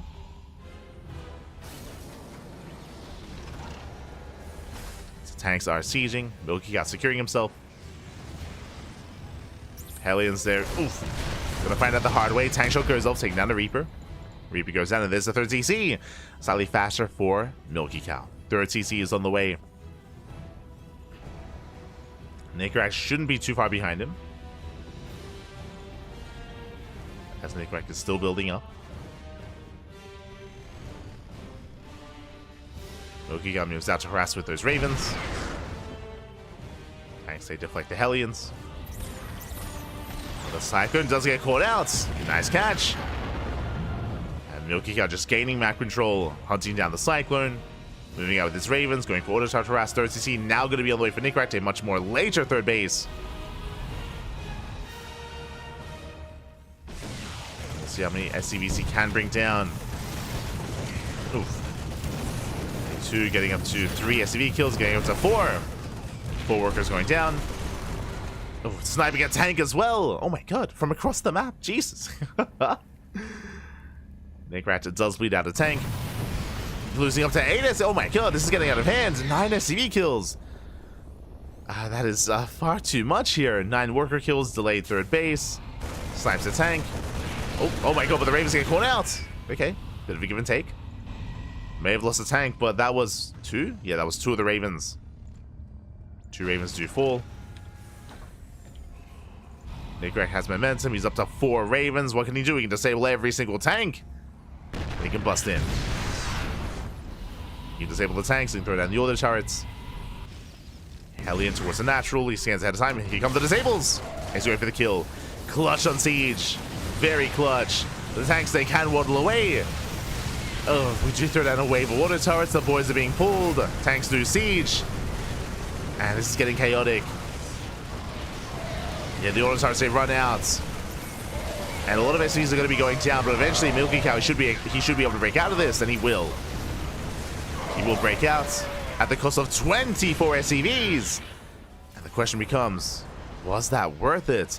Again, the auto turrets were thrown down in a bit of a panic. They could have been used a little bit more wisely there. Regardless, the Ravens were cleaned up. MilkiCow can now expand, can take his third base. Likewise, so can Nicoract eventually. Nicoract, he's up 10 workers, but he lost his army. And here comes the counterattack. What do we have to work with? Nicoract, he does have a tank lead, but he's down in Vikings. Speaking of Vikings, they do engage. Trading 1-to-1. Yeah, the lock-ons are brutal. Still trading 2 and 2. Oh my god.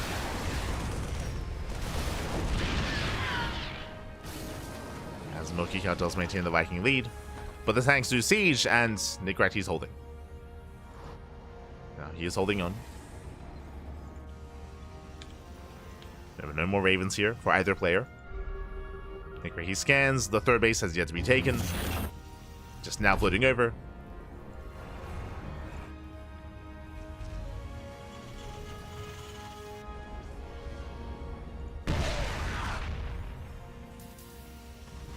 Just now is floating over.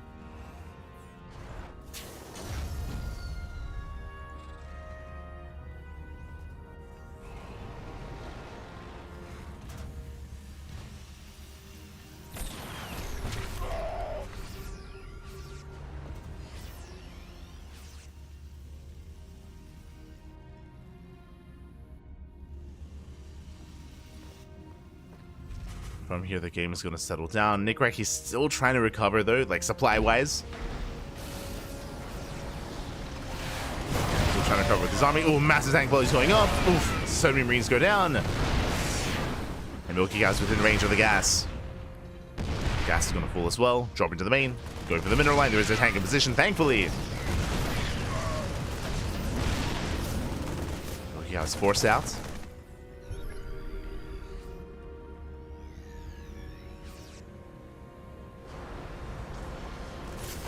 Forced out. Nice pick up there by Nicoract. Getting his fourth base on location. Risky move here by Nicoract, but we'll see if we can get away with it. When his army is still lacking. MilkiCow maintaining air control. He sims in! The boys are being pulled. The first tank goes down instantly. And GG gets called. MilkiCow overwhelms the position, overwhelms the army, and MilkiCow takes game number 1. Whew, GG. It was one of those things where even though Nicoract did get a faster third up and running, he was able to land on location, even though he had more SCVs because he was able to kill, what, 26 plus workers across the map. His army was lacking because he lost all of his tanks, he lost all of his Vikings as well. He needed more time to recover, supply-wise, army-wise, and he wasn't given that time. It's not given that time. MilkiCow will take a lead, and now we're getting ready for game number 2. Let's go. Getting ready for that second game.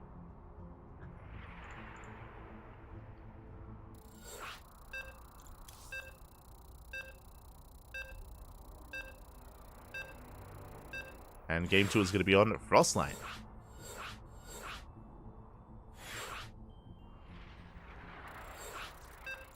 We go. And we'll see if Nicoract can bounce back. I mean, I believe he can.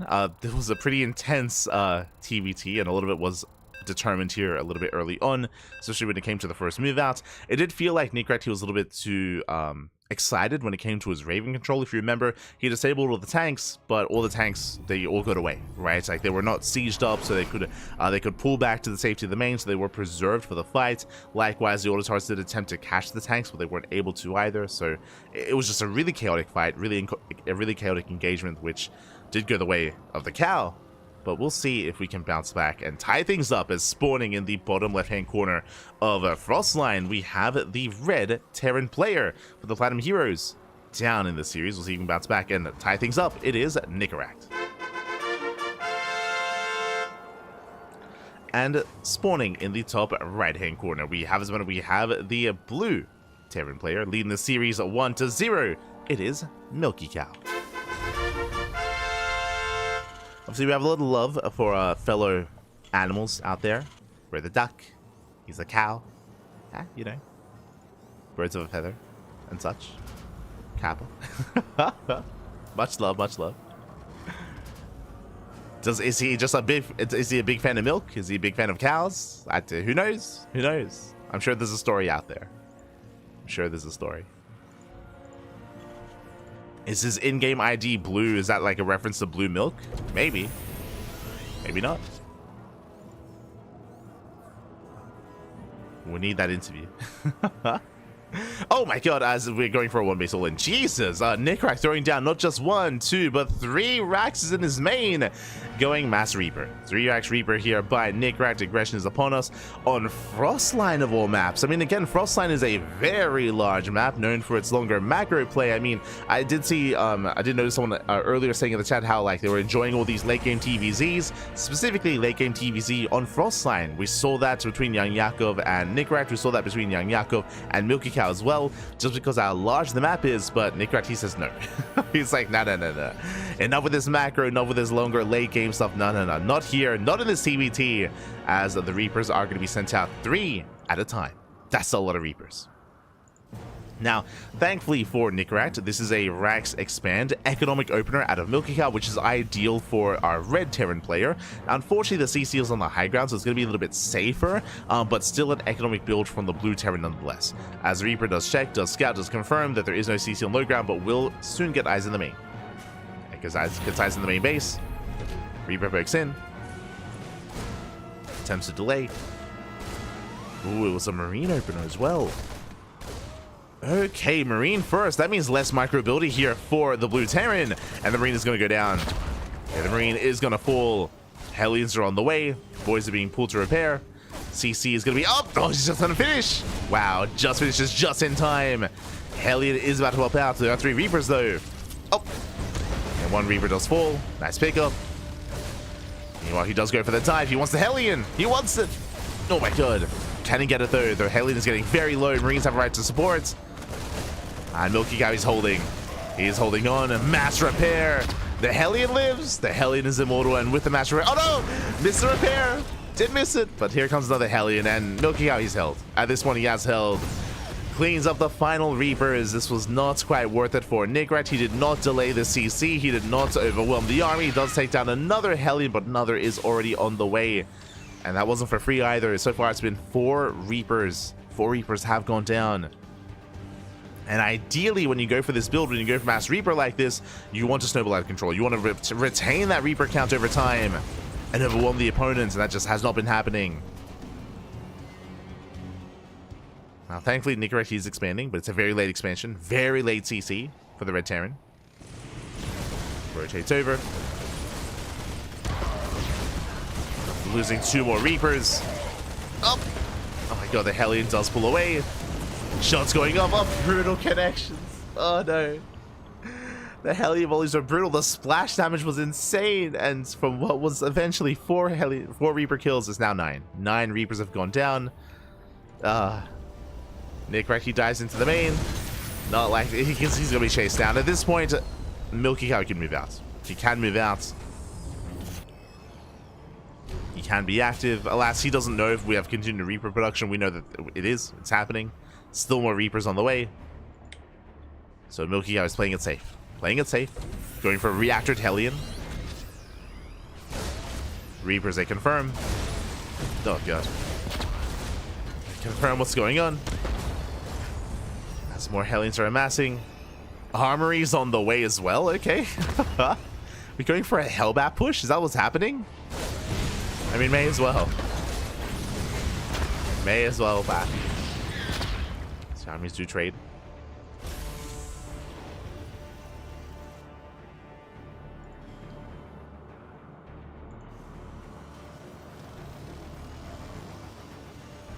As the Hellion drop is gearing up.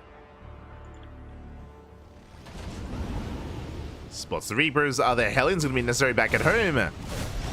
Rough move out. Oh, the pickup micro. Not quite there. One Hellion does get picked up. Second Hellion as well. And he's trading. Oh. Losing another Hellion. Another Hellion does go down. Again, here come those Hellbats. Nicoract diving into the main. But the Hellbat is keeping up. And Nicoract, he should be ready to get ready. He should be aware to get ready back at home. We have Stim on the way. Marines are building up. Viking production, Cyclone production as well. Nicoract is behind, but he's looking to stabilize. He's getting there. Cowheads, yeah. It makes sense. As the Hellbats, they get dropped off. Stim is not done. Oh my god, the Marines, they do catch fire. They get roasted.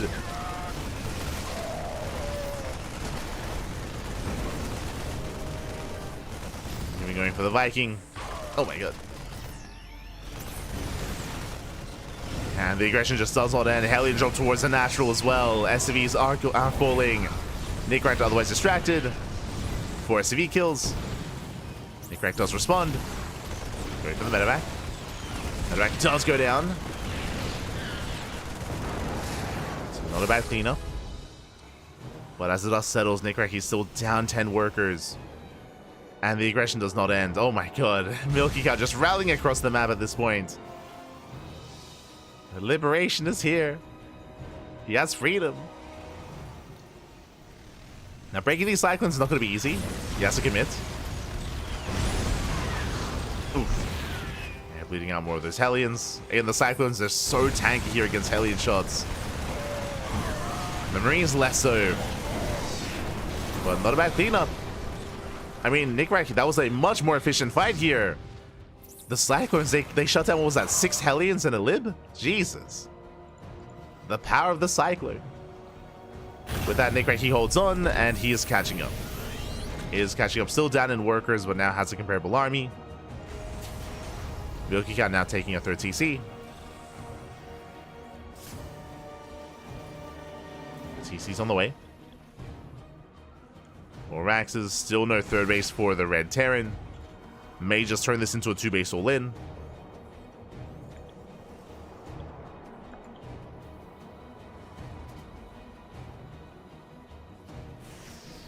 May just send it.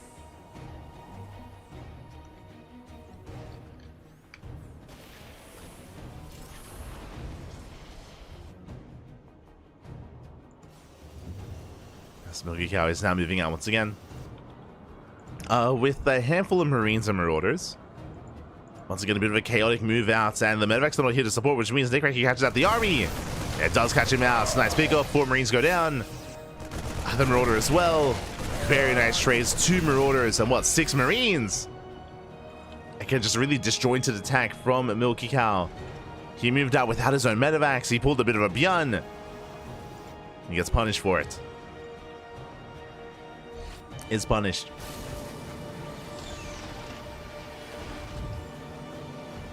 With that, Nicoract still hasn't quite caught up, but I mean, again, it's 2-base all-in. He doesn't need SCVs. It's all about the army. He does have that army supply lead. Looking at the news tab, we have 13 Marines against 15, so Nicoract, he has double the Marine count. He has the Viking. He's got an even medevac count as well. But the advantage that MilkiCow has is the tanks. He has 2 tanks, soon to be 3. Tanks in position.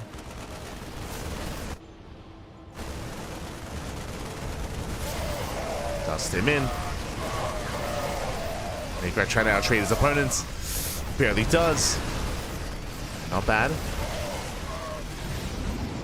Forced to pick up, forced to pull away.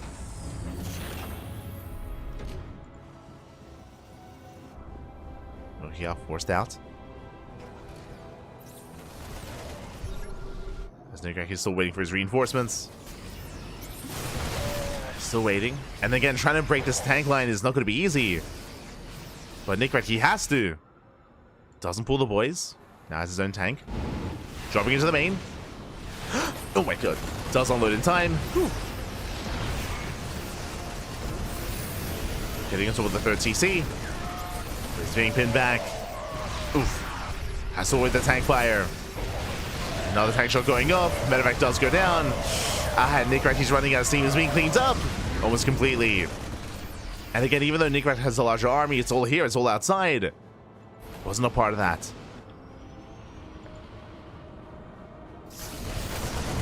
Oh. Almost getting a tank. Oh, Jesus.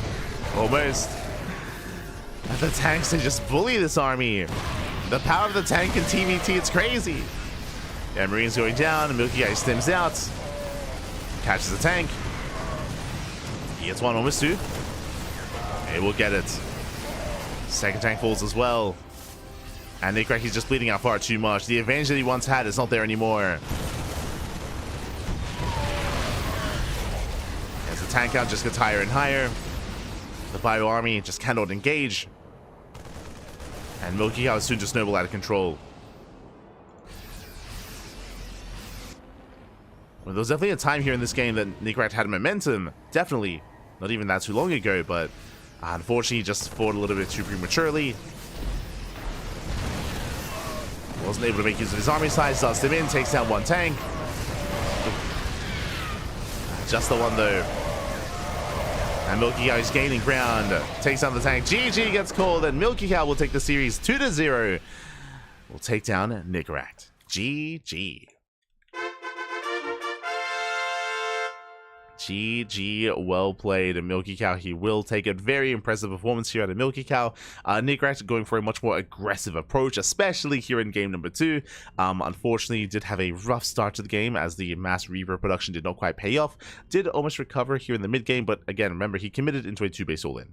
So the longer the game went on, the worse it would become.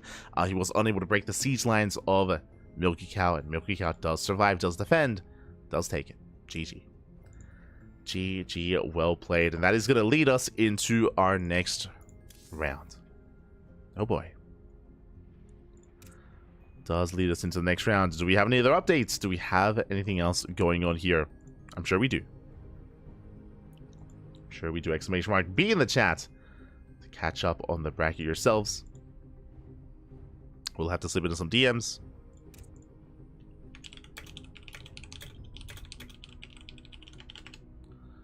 And make sure I didn't get left behind. But scrolling down here, I believe that was round 3. Yep, round 3 has concluded. So MilkiCow takes down Nicoract 2-0. Looks like UedSoldier versus Wayne did conclude as well. And YoungYakov versus Rostok, I believe, may have concluded as well. So let's actually see if we can... if we have any other results here. Do we have any updates?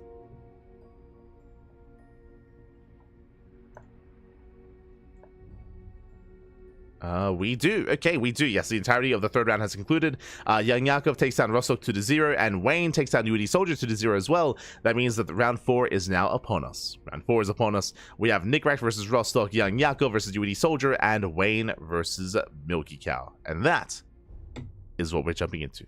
Here we go.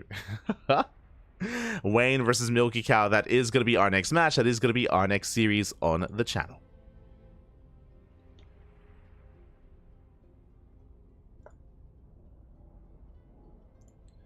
And yes, we did notice the meme. On Challenge, there's specifically MilkiCow. His name is called MilkiCow Win versus Wayne. And Wayne's is Wayne first place. Aye, aye, aye. Shaking my head. But yes, they are going to be facing off against each other.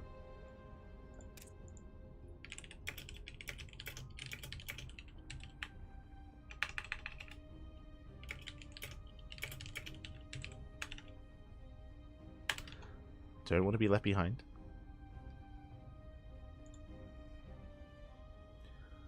And when it comes to the bracket itself here, how are things shaping up? So, I mean, Wayne with that win, he's on a 5-2 score line here. Actually, I think there might be an update. Is there an update? Not quite, not quite. But regardless, Wayne, he does make his way up the standings here. Likewise, MilkiCow does as well. Wayne and MilkiCow actually tied up. Okay. They're tied up. 4-2. I know I said 5-2, but 4-2. So you have their tied up scoreline here. And we'll see who will advance on between the two of them and who will claim that greater seed. Oh boy. As you can hear the beeps, the Vitas are done. We're jumping to game one. Game one going to be once again on Frostline. We've been casting a lot on Frostline today. Aye, aye, aye. A lot of Frostline. And here we go. Spawning in the bottom left-hand corner of Frostline, we have the red Zerg player. The currently teamless Zerg player, by the way, is the runner-up for the previous Flag Cup. We'll see if he can make it out of the playoffs. We'll see if he can make it out in first place, even as he so claims. It is Wayne. And spawning in the top right-hand corner, we have his opponents. We have the blue Terran player, the blue Terran himself, returning and looking quite strong here in the group, but we'll see if he can make it through as well. It is MilkiCow. And if you're in the chat, you know what time it is. It is Gamba time. Predictions are open. Place your bets on who you think will take the series. Best of luck. Best of luck in the chat, as predictions are now open. Whew. At least for the next minute or so. Meanwhile, once again, we've seen this before, at least against YoungYakov, 2-Rax Reaper. It's going to be 2-Rax Reaper here by MilkiCow. We saw this this time, of course, based on the spawn location. The add-ons are going to be safe. They're going to be on the other side of the wall. So this is going to be a much cleaner execution this time from MilkiCow. Meanwhile, back across the map, we do have our hatch gas pool. Oh, no. But once again, it's actually a pool gas. Pool gas opener here out of Wayne. Late expansion. What is it with YoungYakov and Wayne? Like specifically against MilkiCow, they very often have been opening up either pool first or gas first. With this, what does this mean? Fasting speed. Fasting speed here out of Wayne to shut down the initial Reapers. Now, when we saw YoungYakov pull this off, he was able to shut down the Reapers and then deny the add-ons. But based on the spawn location, again, as we mentioned, the add-ons will be safer this time. Will be far more safer. As Reapers are amassing, Lings are moving out. The Overlord will confirm the opener. Does get eyes on the initial Reaper and on the production as well. Eventually, I mean, it looks like he's more or less aware. I mean, if he is aware of the wall, then he shouldn't be moving out with these Lings. He'll be keeping two at home. There we go. Second Reaper moves out. Wayne is aware. Queen will zone away. Link speed is being researched. No further gas, so no bait and bust. Just link speed. As Lings a poke in across the map. Again, the Reaper has arrived. Meanwhile, we do see continued Reaper production. We have a fourth Reaper on the way. Not just three. Oh, that's around! No, no! MilkiCow! Ah, a bit of a slip up there. That should not have happened. One Reaper gets surrounded. And more Reapers are on the way. No. That would have been the fifth Reaper, but it's not going to be the sixth. And behind this, oh, Mass Reaper. My apologies, I did miss that third Rax. But it's going to be 3 Rax Mass Reaper. MilkiCow is that much more committed. The Queen getting very low. Has to get the hell out of here, but Link Speed does kick in. Alas, the massive amount of Reapers, they hold their own. More Lings are required. Queen moves forward. And we'll see if the Mass Reaper can break through.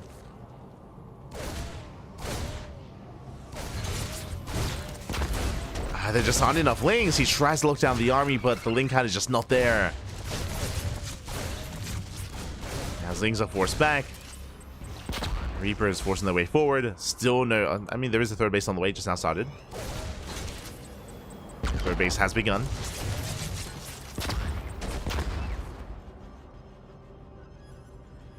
We're going to be moving out across the map. Going to be scouting.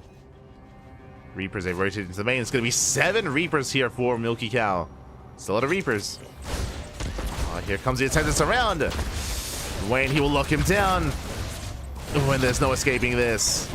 I say that is going to bleed out a couple Reapers, but no, most of them do make it out. Whew. There were 7, now down to 4. Sorry, 5. This is building back up. Wayne trying to catch reinforcements. Alas, unable to. Still Mass Reaper. He's not stopping. There we go. First add-ons on the way. The Tech Lab is going to be safe here on the high ground. Third TC's in production as well. And MilkiCow, he is macroing out of this. Is expanding.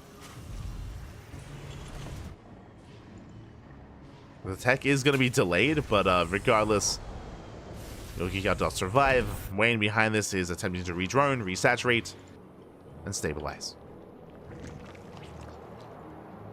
Here we go.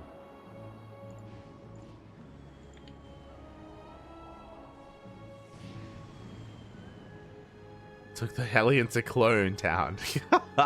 Did. He did. I remember the moment. Share again. Share, map. Share. Hope you're doing well. As MilkiCow, he does rotate. Oh. Looking for another way in. Bathos on the way here for Wayne. Getting into +1 melee. Again, he's hoping to try to surround and catch out these Reapers. But MilkiCow intentionally fighting here, or intentionally maneuvering between the cliff faces. The can always retreats. Here comes the surround. Attempted surround. The Reapers, they get locked down. Yeah, they get locked down, and they should not be able to break out. I say that, they do slip away. Oh, just barely. 5 of them do make it out. They're so slippery.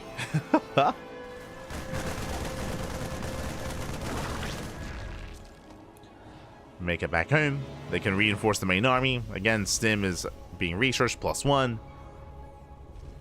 Get into a 3, sorry, into even 5-1-1 setup. Third base not being taken. And now we can, despite having a much more aggressive, much more awkward start to the game, a very tense start to the game, we can settle in towards the mid-game. We can settle in. Wayne's economy is still a little bit lackluster. He's still droning up. The third base is still not fully saturated. Fourth is on the way. Working towards Ling Bane. +1 carapace is delayed. But Wayne, he wants to make use of this army. Spots the forces of MilkiCow. Gets deflected. Wayne, he wants to pull the trigger. He's going for it. Trying to go for the dive. Doesn't come in from behind. Going for the surround though. And he will catch out the Marines. There's the Stim. And with the help of Stim, do the Marines, do they have enough? The +1 melee, they clean up the Marines just barely. They shut them down. Marines do fall. Reapers as well. 7 SCV kills. The power of +1 melee. And the Lings, they're not done. He wants those Marines. Bust into the mineral line. Oh my god. More Lings flooding in. And MilkiCow is losing everything. Every SCV is going to be falling here. 28 SCV kills. Oh my god, almost 2 mineral lines. And the economy is crippled. We were almost stabilized. We were almost getting into the mid-game. You know, again, MilkiCow, he had a nice economy. He had a solid army. But barely did not get there. Just barely. And don't underestimate +1 melee. The Lings, they cracked. +2 now on the way. Wayne settling in. Does maintain himself a 20 worker advantage. Getting into 2-1 upgrades. Collapsing on the tanks. Again, they can shut this down even without banelings. I'll pick up. I'll pick up here out of MilkiCow. Does get away. As he picks up though, his third base is vulnerable. It's going to be 3 more SCV kills. Third base is denied. They race back. Wayne catching reinforcements. Gets 3 Marines.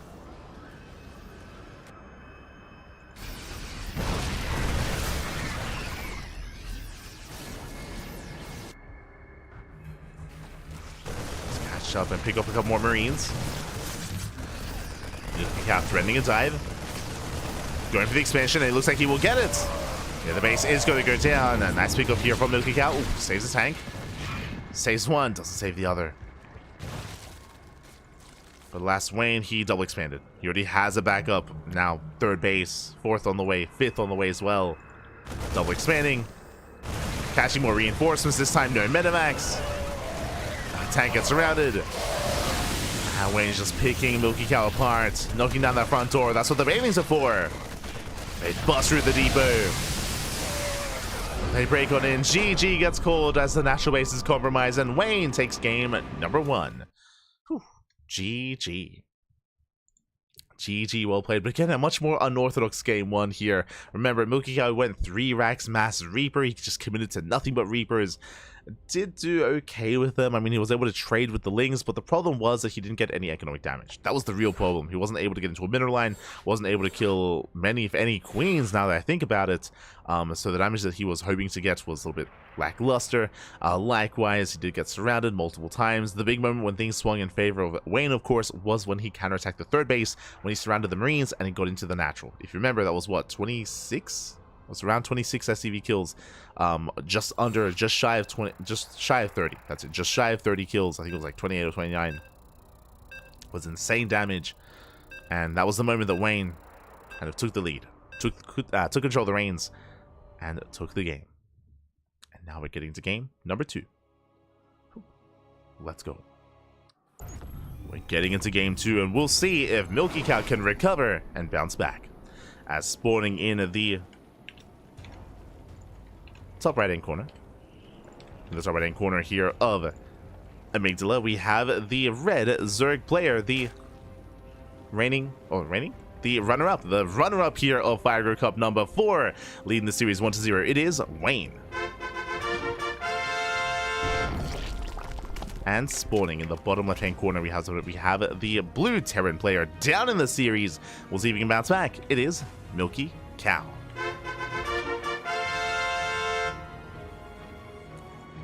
Go. As last game, Wayne did open up with an earlier gas. He went for a gas pool hatch opener. This time, hatch first. Hatch first here out of Wayne. Now that he's dealt with the more aggressive nature of MilkiCow on Frostline, he's happy to just calm things down and embrace a more standard setup here. Going for, I would imagine, a hatch gas pool.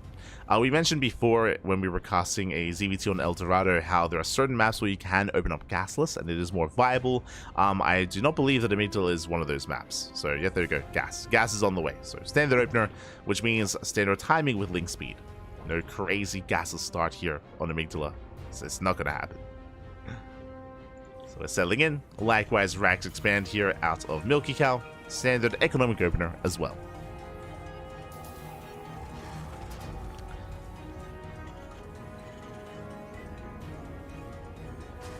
Now we can embrace a more standard back and forth. Or at least we can try to. It's maybe too soon to call that. Too soon, papi, too soon.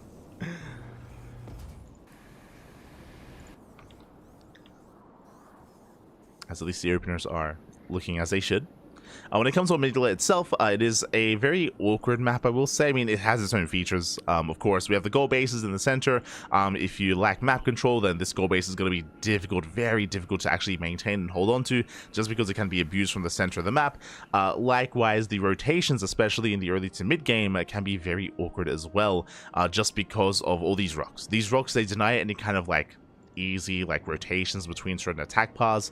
You have to go all the way back home and then rotate all the way around if you want to rotate from one side of the map to the other. This does make it difficult to keep up with rotations specifically. So if one player goes one way and it doesn't get scattered, then it can be difficult to respond in time. Likewise, it also means that these counterattacks and move outs are delayed, as it takes quite some time to skirt around the edge of the map.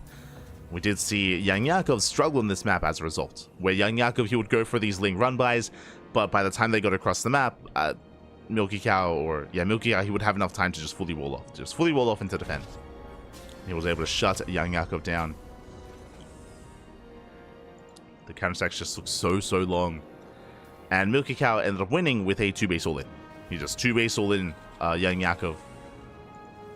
We'll see if we see something similar. Speaking of something similar, do you see what I see, or do you see what I don't see? No third CC. No third command center. That was a lot of C's. But there is no command center here, which means no expansion. Link Scout does confirm the 111. And I mentioned before that the last time we were featured on this map, we did have a MilkiCow embrace the 2-base all-in. This time, a delayed third. Okay, it's going to be a delayed third base, but not an all-in. And this is going to be in favor of an add-on swap into a more commitment, a greater commitment into Hellion Banshee. So Hellion Banshee here, out of the Terran. Let it expand, and we'll see what he can get done. As the onus is going to be on MilkiCow to get some kind of value here, get some kind of damage to make up for how late his third base is. Meanwhile, Wayne going to be going for the Roach Warren. Did invest into Link Speed, but Roaches are going to be behind this. So Roach Ravager on the way. I was going to say very safe play here. This can be, of course, an aggressive maneuver from Wayne. Can cut workers and try to max out on Roach Ravager. We'll see exactly when and if Wayne does cut workers.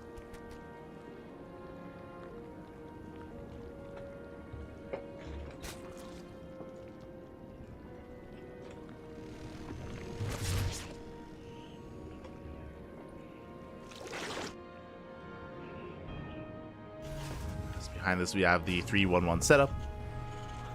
Banshee's soon to move out.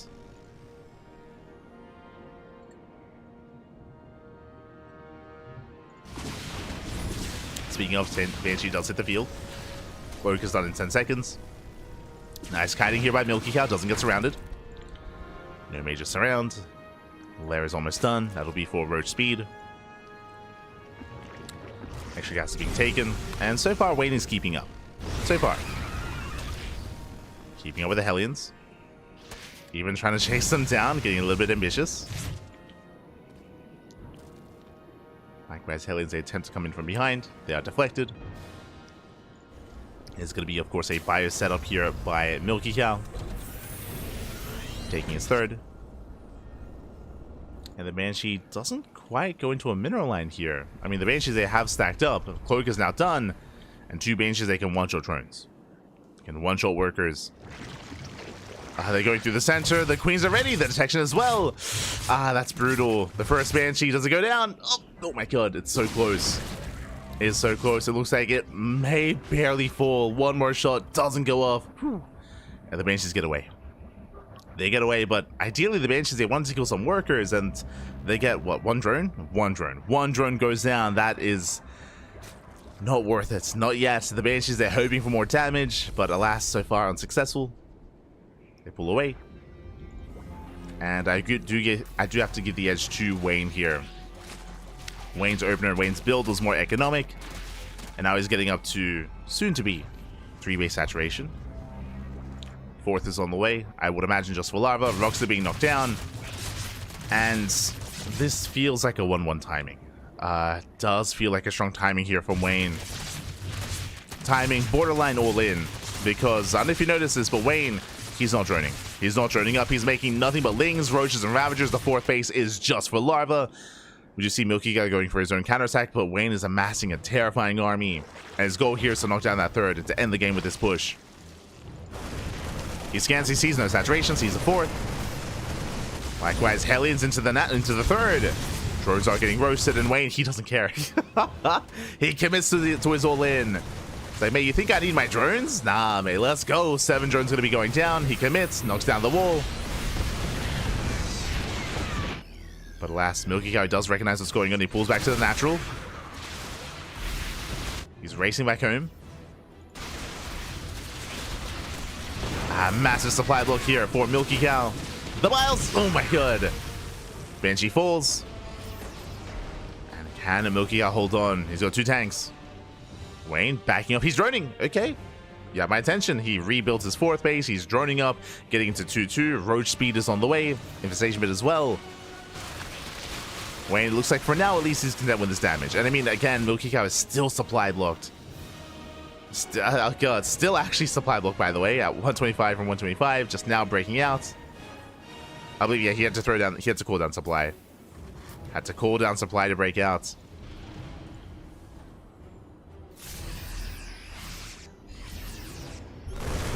MilkiCow trying to be active.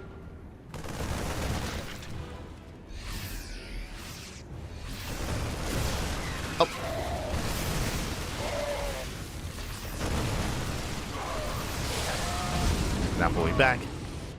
Drop into the main. Wayne's roach-based army is a little bit more immobile, but he has Lings to reinforce, and Lings, they do keep up. They deny the drop.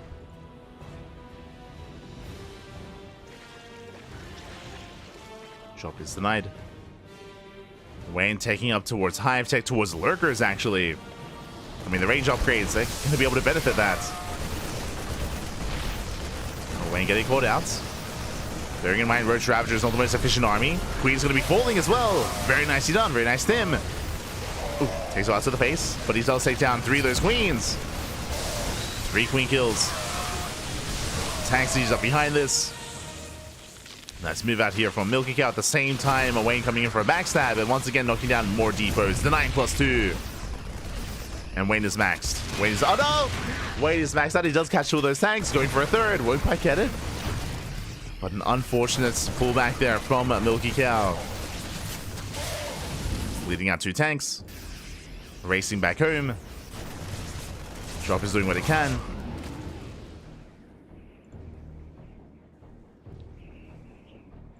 The last Wayne is holding.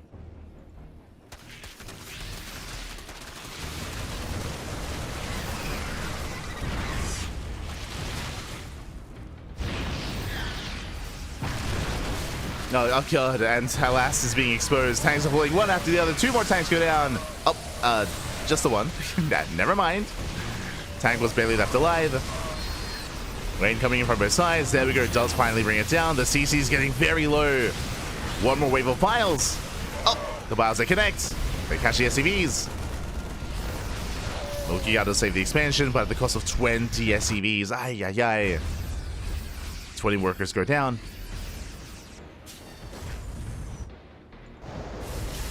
MilkiCow trying to stabilize. Wayne, he's all over this.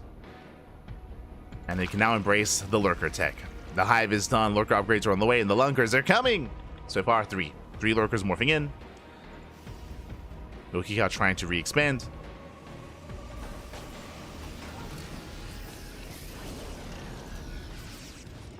And at the moment, MilkiCow, he just doesn't have an answer. Doesn't have an answer to those Lurkers. He has no Ghosts. He has no Liberators. His tank count was reset.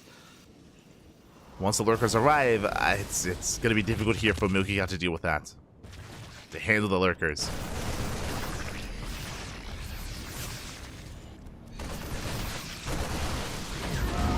Appreciate the drop play. But Wayne is ready.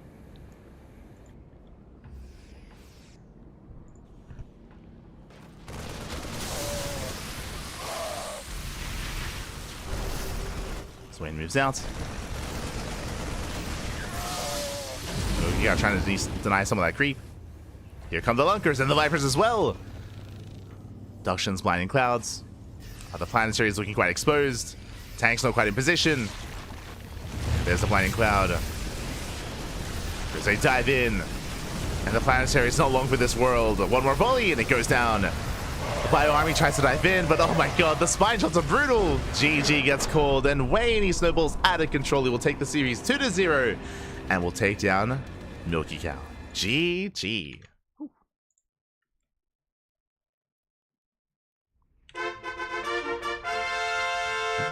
GG, well played. Wayne, he will take the series, will solidify himself here on top of the standings, on top of the group.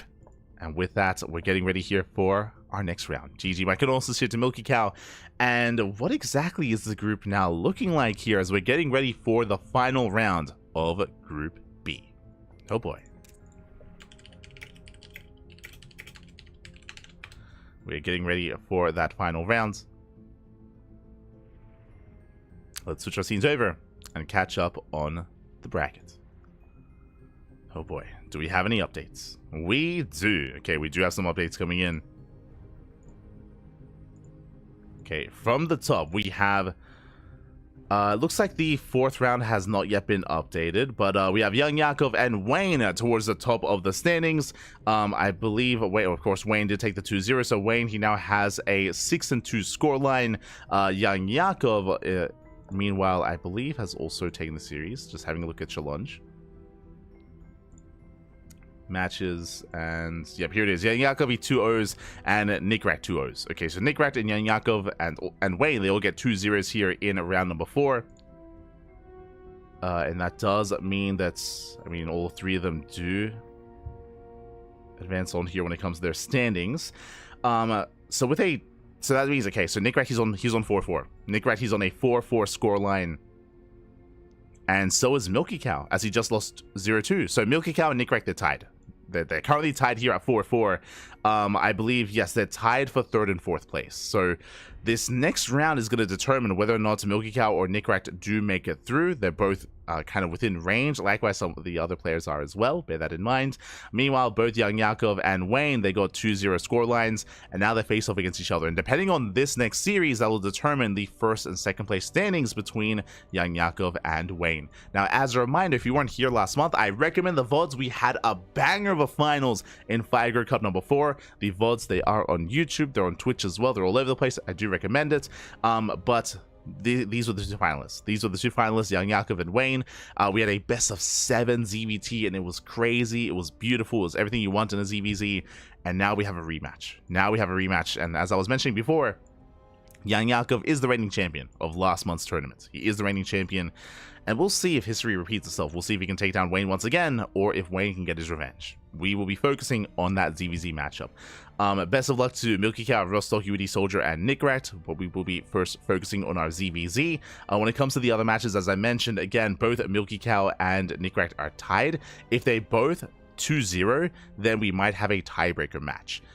We mentioned this yesterday as well, because things were getting very close between all of these players. But if we, no, actually, never mind. If they get tied, then I believe it comes down to head-to-head first, before the tiebreaker. And the head-to-head did go in favor of MilkiCow, if you recall. Yeah, MilkiCow, he 2-0'd Nicoract. So Nicoract, he needs to perform well in this round, and he needs to make sure that MilkiCow does not. He needs Rostok to bring MilkiCow down, because a 2-0 may not be enough. For Nicoract, I mean. Oh boy. So it is going to come down to the wire here. But there would have been a tiebreaker match if the previous series between MilkiCow and Nicoract was tied 1-1. If there was a 1-1 scoreline between them, and then they tied, then it goes to a tiebreaker best of 3. It would have, but alas, not the case here.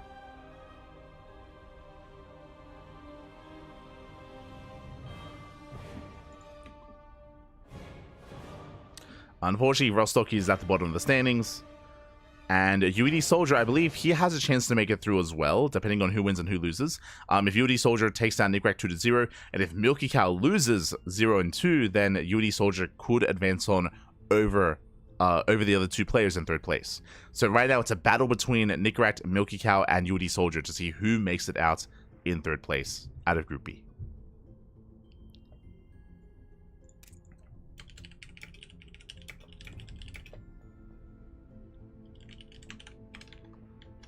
Here we go.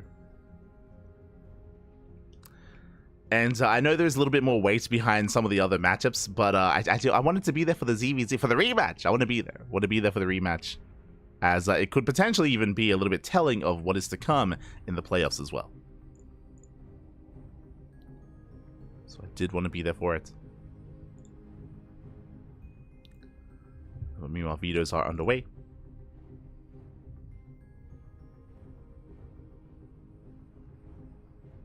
I thought they said Waynata.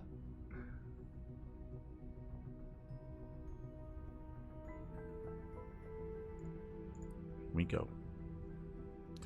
Unfortunately, I have yet to feature UedSoldier. I would like to. Don't get me wrong. I mean, personally, I'd like to cast everything, but specifically, I don't know if you noticed, specifically for today's broadcast, I did want to focus on MilkiCow. That was a player that I was following a lot, if you noticed. But the reason for that is because MilkiCow is a returning player, and I wanted to get a gauge of his current form and his current skill set, which is why we actually casted both of MilkiCow's matches against YoungYakov and Wayne, and his TVT against Nicoract. So that is the reasoning for that, by the way, intentionally so.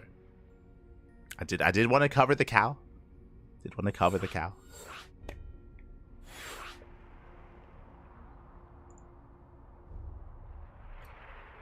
But just because he has been gone for so long, And here we go. We are settling into our ZVZ. Vetoes are done, and we're jumping into game 1. It's going to be on ley lines. The final match of the group.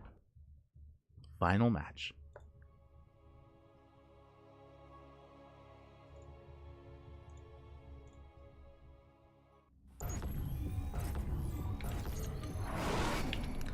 And spawning in the top right hand corner of ley lines, we have the red Zerg player. We have the red Zerg, the runner-up of Fire Cup number 4. We'll see if he can get his revenge. It is Wayne. And spawning in the bottom left-hand corner, we have his opponent. We have the oh my god. Let's go. We're going for 13-12. We have the reigning champion of Fire Cup number 4. We'll see if history repeats itself as he goes as he opens up with a 13-12. It is YoungYakov. I expect this to be a short series, by the way. So you know what? We might be able to catch some UedSoldier after this best of 2. It's possible. We could cast it all, Pappy. We could cast it all. But here we go. The 13-12 is upon us. A very aggressive build here by YoungYakov. Wayne across the map going for a hatch first. Okay, so far so good for YoungYakov. Now this is not an insta-win by any means. Hatch gas pool can defend against anything, depending on the control of the players, of course. The control, the micro, how they do respond, and when they scout what's going on as well. To give them some time to prepare mentally, physically, emotionally for what's to come. As here we go, Lings are going to be amassing. Is going to be very committed here. With this earlier gas, that means Ling speed, and we're going to be staying in gas, which means Bailing. So 13-12 means Ling Flood with Bailings alongside it, and the goal here is not just to break down the natural, but to break your opponents entirely. To break Wayne. Let's go. A lot of this will come down to the Bailing connections. As YoungYakov moves out, as we were talking about Bailings, there it is. There's that Bailiness we did mention. So Bailings are going to be on the horizon. Here we go.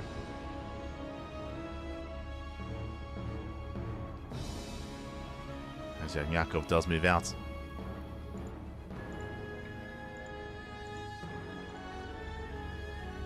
Does move out across the map. The hatchery is now done. He also intentionally tried to avoid the overlords as well, and was successful in doing so. The Lings have arrived, and the first drone, is not going to go down. Last Wayne, he has to evacuate the natural. Natural taking a lot of hits. Bailing's going to be on the way. The boys are being pulled. Wayne is going to try to save this. And where are those Bailings? There we go. Bailing's now morphing in. Spine crawl on the low ground. Bold move here by Wayne. Going to try and hold on to the natural. Oh, nice drone drilling, though. Takes down a good chunk of Lings. Likewise, though, Wayne also bleeds out Lings himself. Queens are on the horizon. With the arrival of the Queens here, he should be able to hold on. Still going to be close, though. Still going to be close. Getting us around. Bailing's waddling in. Up. Zoning back the army. Oh, and the Bailings, they get spent on the Queen and on the Spine Crawler. Aye. Not the best connections for the Bailings. As they do waddle in towards the main. Oh, another Bailing goes down to 1. These have not been the best connections. Have not been the best. You don't want to waste those Bailings, and once again, another connection. Boys are being pulled, and Wayne, he holds. He does hold. He defends the main base. The Spine Crawler is done, and Wayne is up on bases. He's up on drones. Wayne is miles ahead. Whew. He is miles ahead. The Lings, they do get another drone, but look at the trades here. 3 drones, 1 Queen, 8 Lings for everything. And again, looking at the worker counts here, YoungYakov, he's down 6 workers. And, we'll see how he can try to bounce back in this game. So, oh my god. Okay. Potential. Bailings are morphing in. Wayne otherwise distracted. And Yakov trying to keep Wayne's attention here at the natural. But as I mentioned before, a lot of it did come down to the Bailing connections. Bailings are going to be waddling in. Wayne trying to distract. He gets in. No reaction. Ooh, massive connection. 9 drone kills. Oh my god. And with that in one fell swoop, YoungYakov, he takes a worker lead. He's even on bases, down on Queens. He wants another drone. And up. Oh my, clutch transfuse. The transfuse. Let's go. Wayne is holding. Wayne, he's holding on. He's down in workers, but again, he has his own advantages, specifically when it comes to Queens. But Wayne has no link speed. He has no link speed. He has no Baliness either. Wayne should be staying on 2 bases, going for a Roach Warren and playing 2-base Roach. YoungYakov goes for the Lair. Okay, so both players are playing 2-base. Do we go 2-base Roach, or YoungYakov has the option. With the fast Lair, he could even go into 2-base Muta for map control, and then take his own third and play macro from there. Ling Scout is attempted to be denied. Lings, they do try to slip in. Oh, but they are denied. They do not get into the main, which means, more importantly, Wayne doesn't know that there's a lair on the way. Does not know about the lair. Likewise, though, he also saw the lack of production at the wall, which is a little bit telling. There should be a Roach Warren here. There should be a Roach Warren, just like how Wayne has one himself. But there is none. So that is very suspect. Yep, double gas. 2 gases being taken, 4 gases in total. Show us the Spire, show us the mutas. It has to be 2 base muta here from YoungYakov. Oh, my apologies.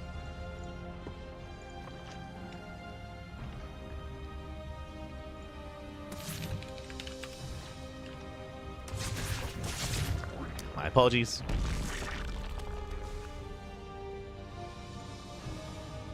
There it is. The Spire is on the way. I apologize if it did say MilkiCow there for a while. I forgot to change it. So my apologies. But I did have to adjust the UI because MilkiCow is playing under a different ID in game. But that's why that was the case. So I do apologize.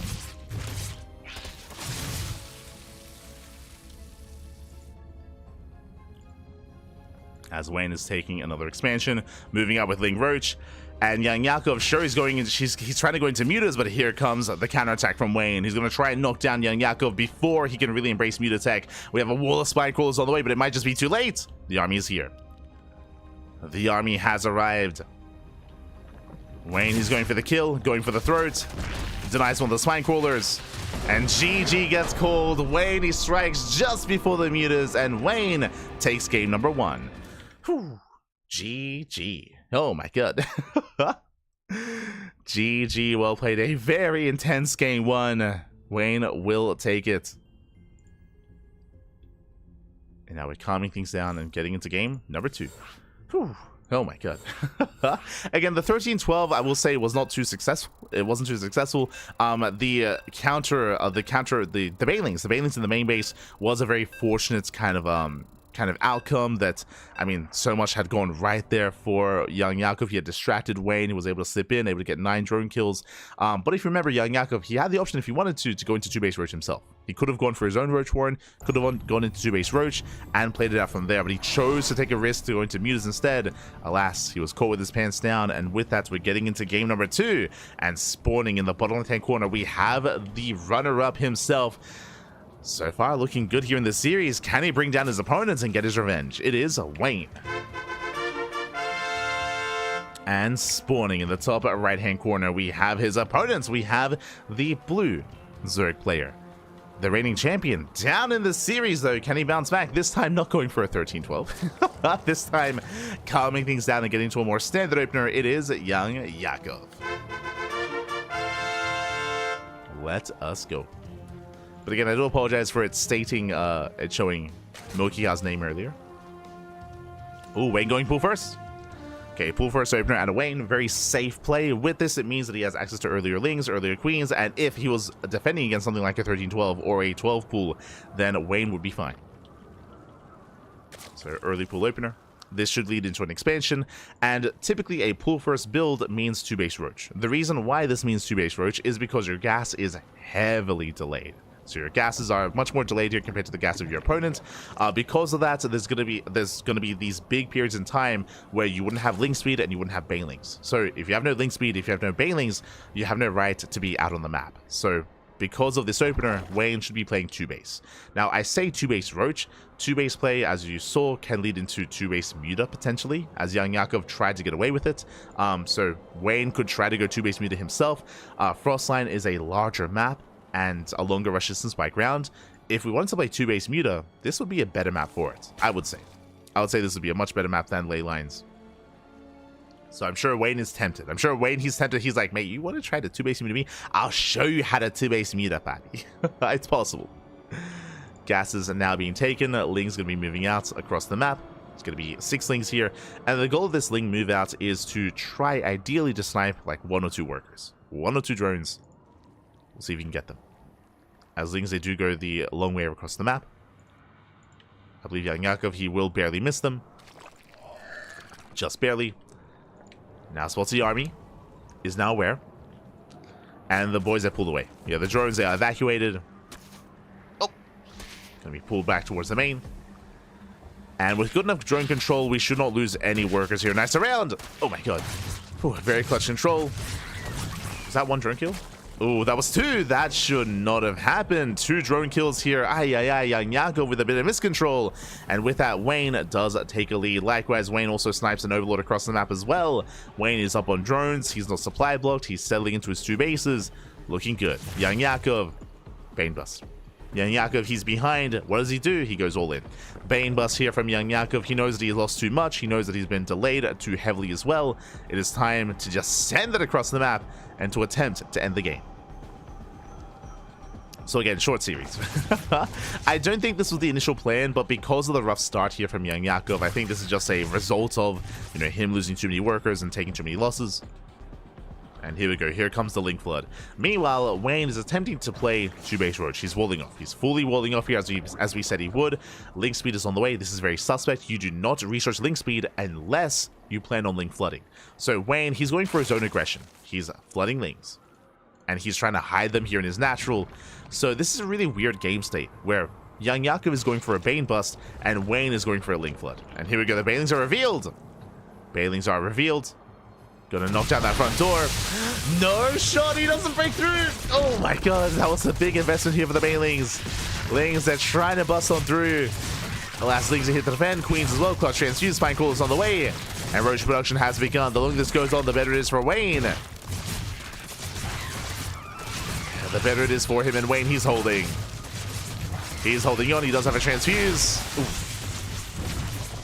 And he holds. He does hold on.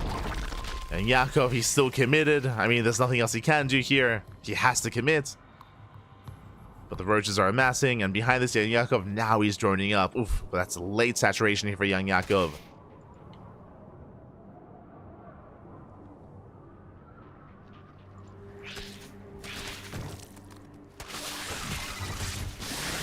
Way too much going for the Roach Warren. Not bad. Does snipe the Roach Warren. What you see is what you get. Wayne, his Roach production is going to be delayed.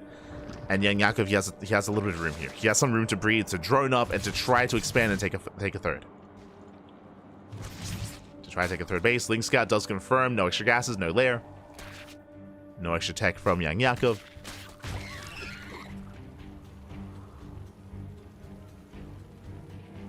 Nothing yet.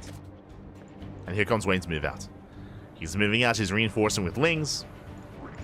Roach Warren may not be done. Oh, okay. It was a fake out. Never mind. As Wayne has been droning. Wayne is droning up. We have a lair on the way. Basically, this move out was designed to try to force the YoungYakov to make Lings, and it worked. Extra Lings are made. And now we can just settle down and buckle in.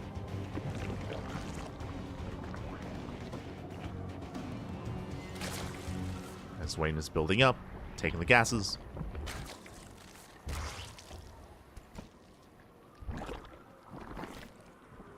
Just taking his gases, getting up to all 4. From here, if Wayne wanted to, he could even go into Aspire. He could just go Muta. That is a tech option to him. Otherwise, you could just go into Roach Speed, just go into Mass Roach, and go for a big move out across the map. As YoungYakov is expanding, is taking a third. This is a sign that YoungYakov intends to macro, but as we can see, YoungYakov is going plus on melee. Plus on melee, extra gases. Lings are amassing roaches as well. Looks like YoungYakov is cutting saturation, and he is not planning to macro. He's going for a follow-up all-in. And if Wayne drones up too much, then he's going to be caught out. Now we can see that Wayne, he's droned up to 45, but he's not making any more workers. He does scout and check the main. Okay, YoungYakov, now he's droning. Now he's droning up. Again, it's all about who drones, who doesn't. Do we ever cut worker production?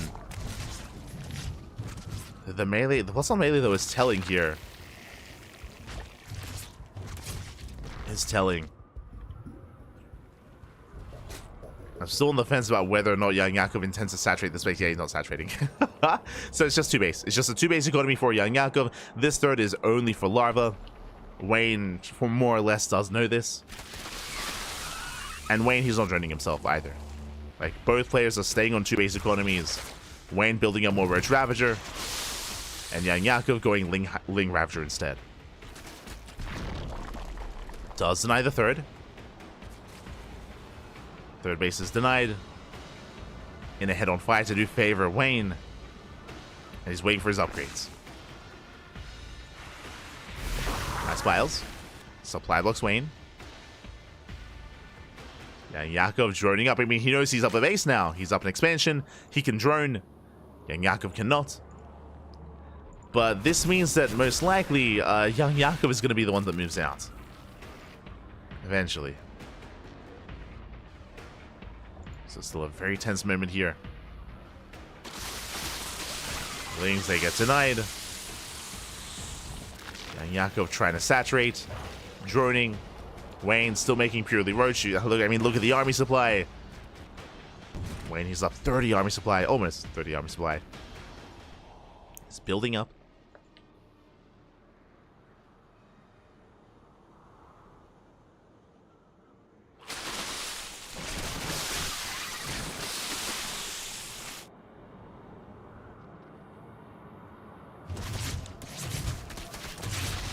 As they counterattack, they do catch a queen.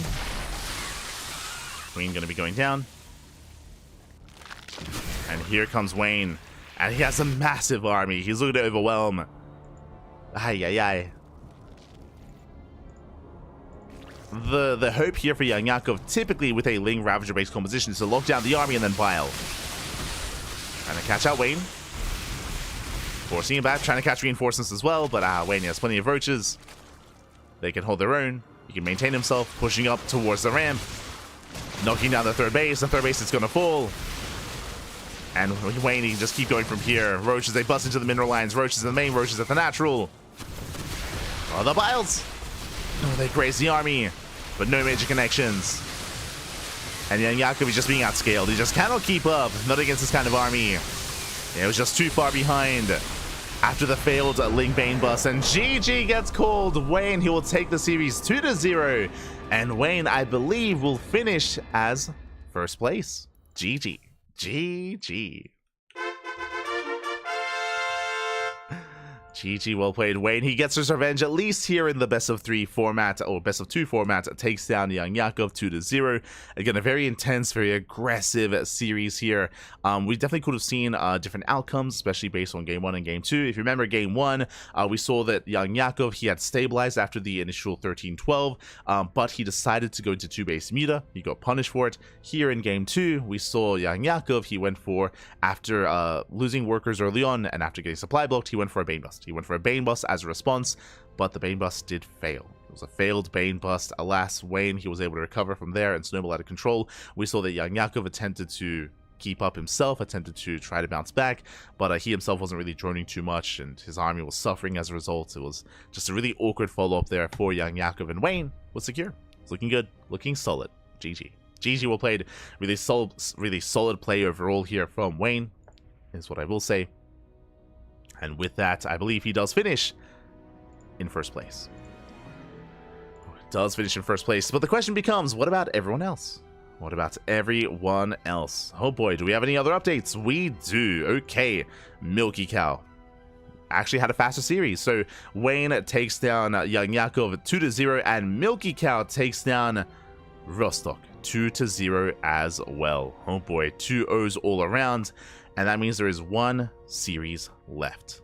One series remaining here, and that is the matchup between UedSoldier and Nicoract. But because MilkiCow got the 2-0, that means MilkiCow ends with a 6-4 scoreline. Nicoract cannot really contest against that, and neither can UedSoldier. Even if UedSoldier 2-0s, he will have a 5-5 scoreline, which is not going to be high enough. Likewise, Nicoract, even if he 2-0s, he will have a 6-4 scoreline, but he did lose in the head-to-head against MilkiCow. So we have confirmation. It is going to be YoungYakov. Sorry, it's going to be Wayne as number 1, followed by YoungYakov, followed by, I believe, MilkiCow. Here we go. So we do have our confirmed top 3. Meanwhile, Nicoract and UedSoldier, they're mid-series, but again, a lot of I'm pretty sure they were heavily reliant on MilkiCow performing a little bit more poorly for them to have a chance to make it out of the groups. So GG. GG, well played. Whew. And with that, I believe we will be wrapping up our day of casting. If you want to tune into UedSoldier versus Nicoract, I believe they're being casted by MilkiCow, so big shout out to MilkiCow. Let's see where they are.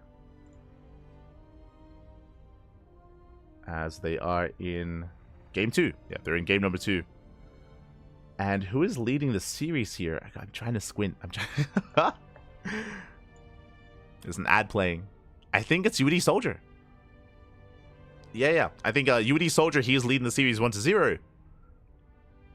And they're locked in game 2. Again, UedSoldier came close. UedSoldier, Nicoract, MilkiCow, they all were quite close with each other. Very close matches, very close standings, very close scoreline.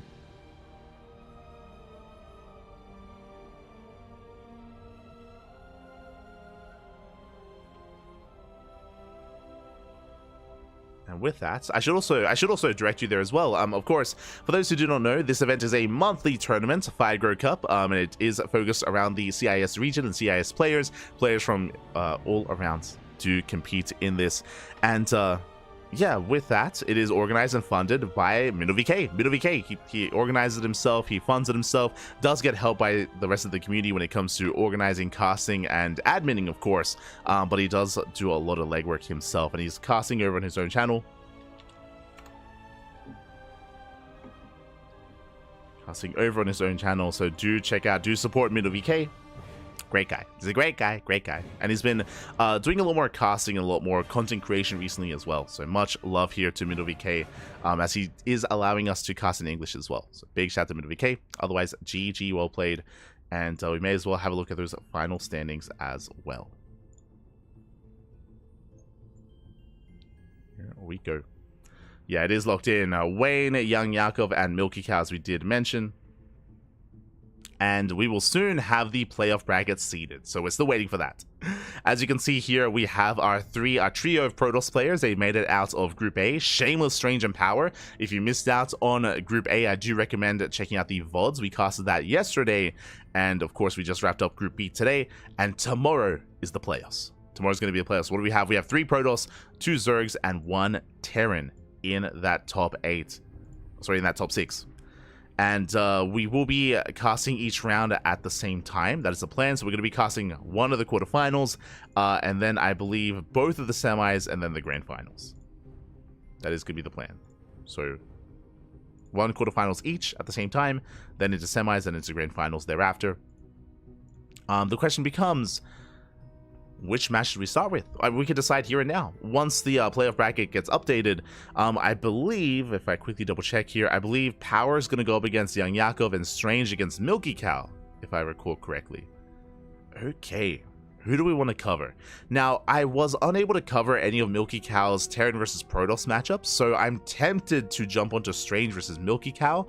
When it comes to YoungYakov versus Power, he was heavily reliant here. He did perform very well in day number 1, and Power, he did have a tied scoreline against Nikic. He was able to take down Replicant as well, had a tied scoreline against Shameless. That's a good question. I mean, personally, I do think that YoungYakov versus Power is going to be a little bit more one-sided. Maybe I'm not giving Power enough credit. In my mind, at least, I do think that MilkiCow versus Strange is going to be a closer matchup, assuming that that's the matchup that's ahead of us here. So we will wait for that to be eventually finalized. So if it is going to be Strange versus MilkiCow, that is kind of what I'm leaning towards.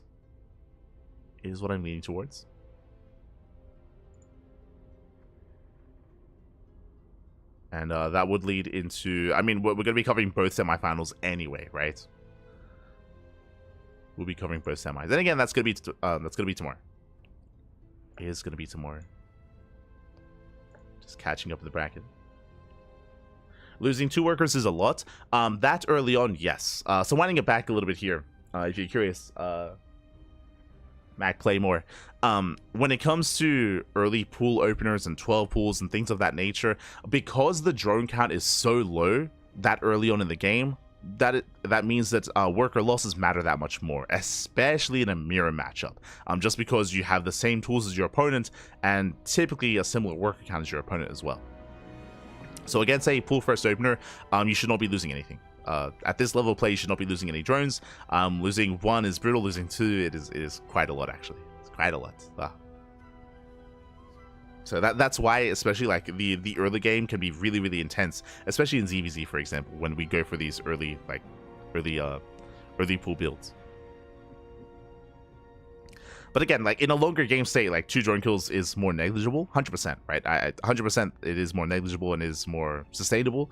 But early on in the game, like they matter that much more, just because you have that much less to work with.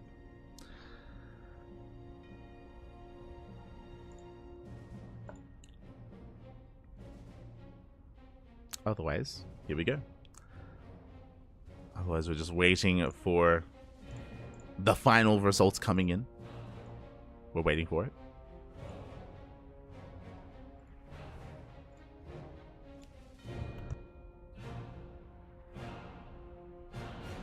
And yes, we have confirmation. We have the final results.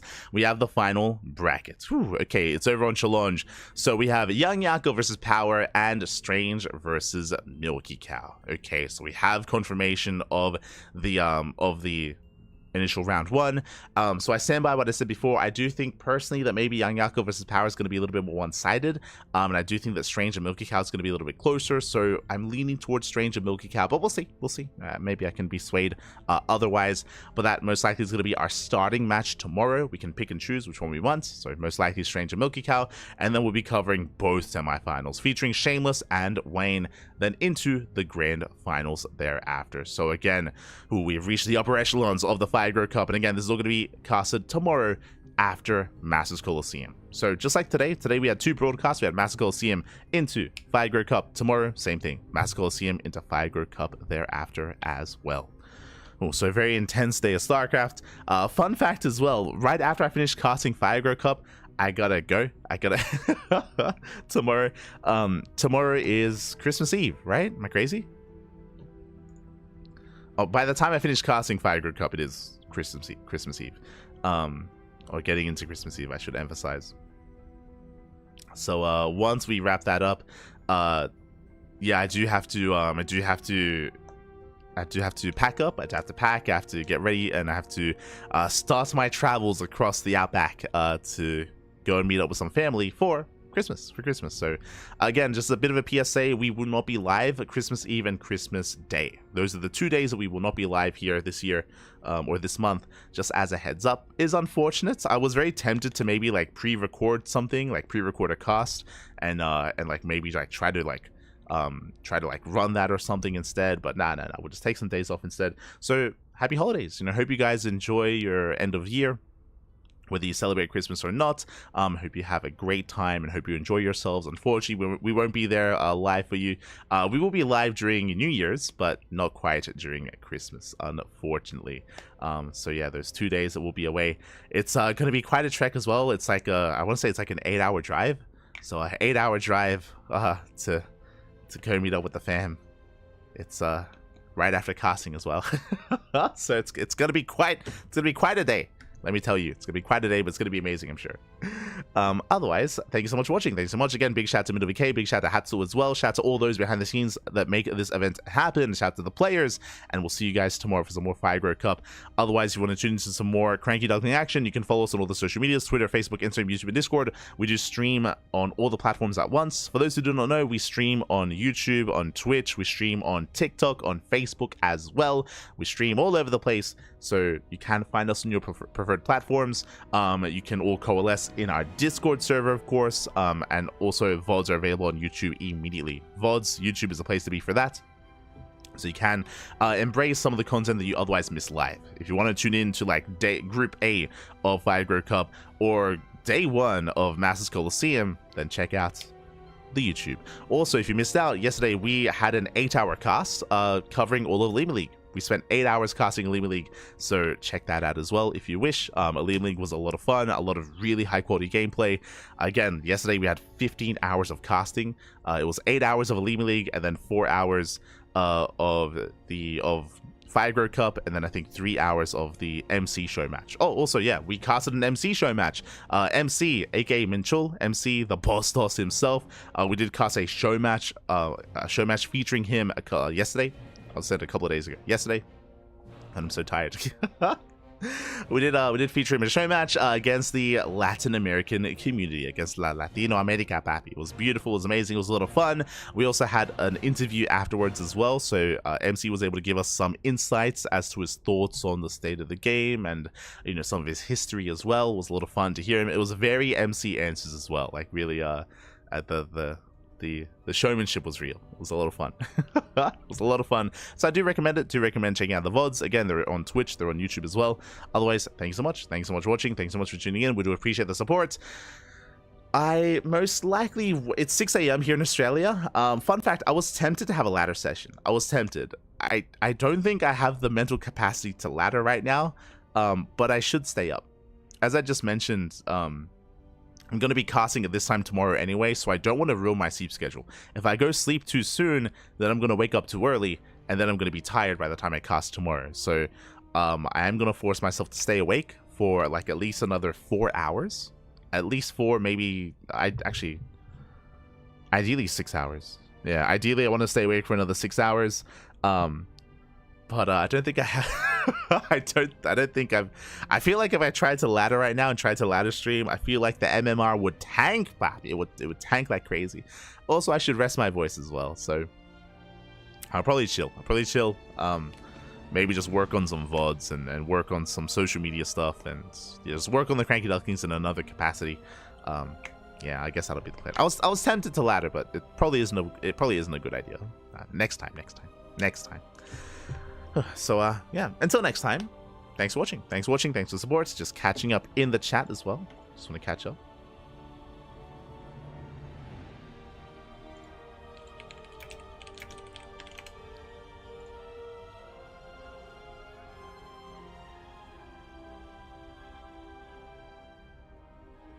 Are you driving Christmas Eve or Christmas Eve? Christmas Eve, because technically Firegrow Cup is on the 24th here. Firegrow Cup is like at 2 a.m. on the 24th. Say Christmas Eve.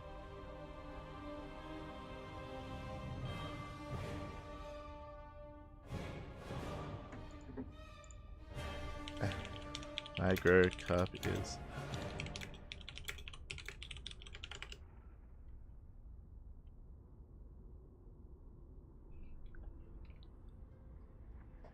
Otherwise, thanks for watching. Thanks for the support. Stick around, we're going to be giving another StarCraft streamer a raid. And who do we raid? Who do we send everyone over to? Who is live at the moment?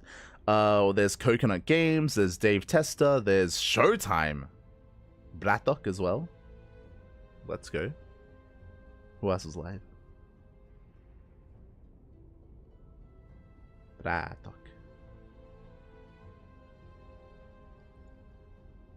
I mean, considering Dave just came back to Twitch, he just got unbanned. May as well give him some love. Yeah, give Dave some love. Give him some love.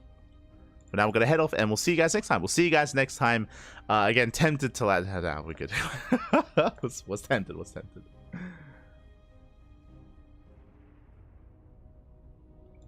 Hold on. Am I getting my dates mixed up?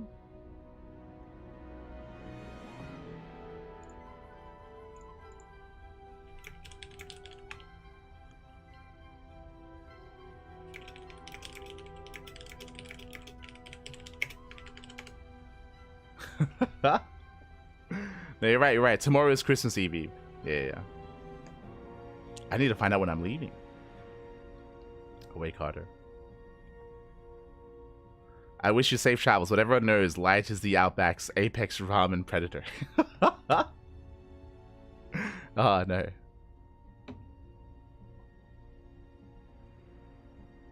But yeah, with that, thanks for watching. Thanks for the support. Again, give Dave some love as he did recently come back. He came back to Twitch, and we'll see you guys next time. Until then, our next stream is going to be tomorrow, or I should also emphasize that as well. Our next stream is going to be tomorrow, is going to be Masters Coliseum. So we'll see you for Masters Coliseum, and we'll see you for Firegrow Cup as well. Until then, thanks for watching. Until next time, ciao, papi, ciao. Until next time.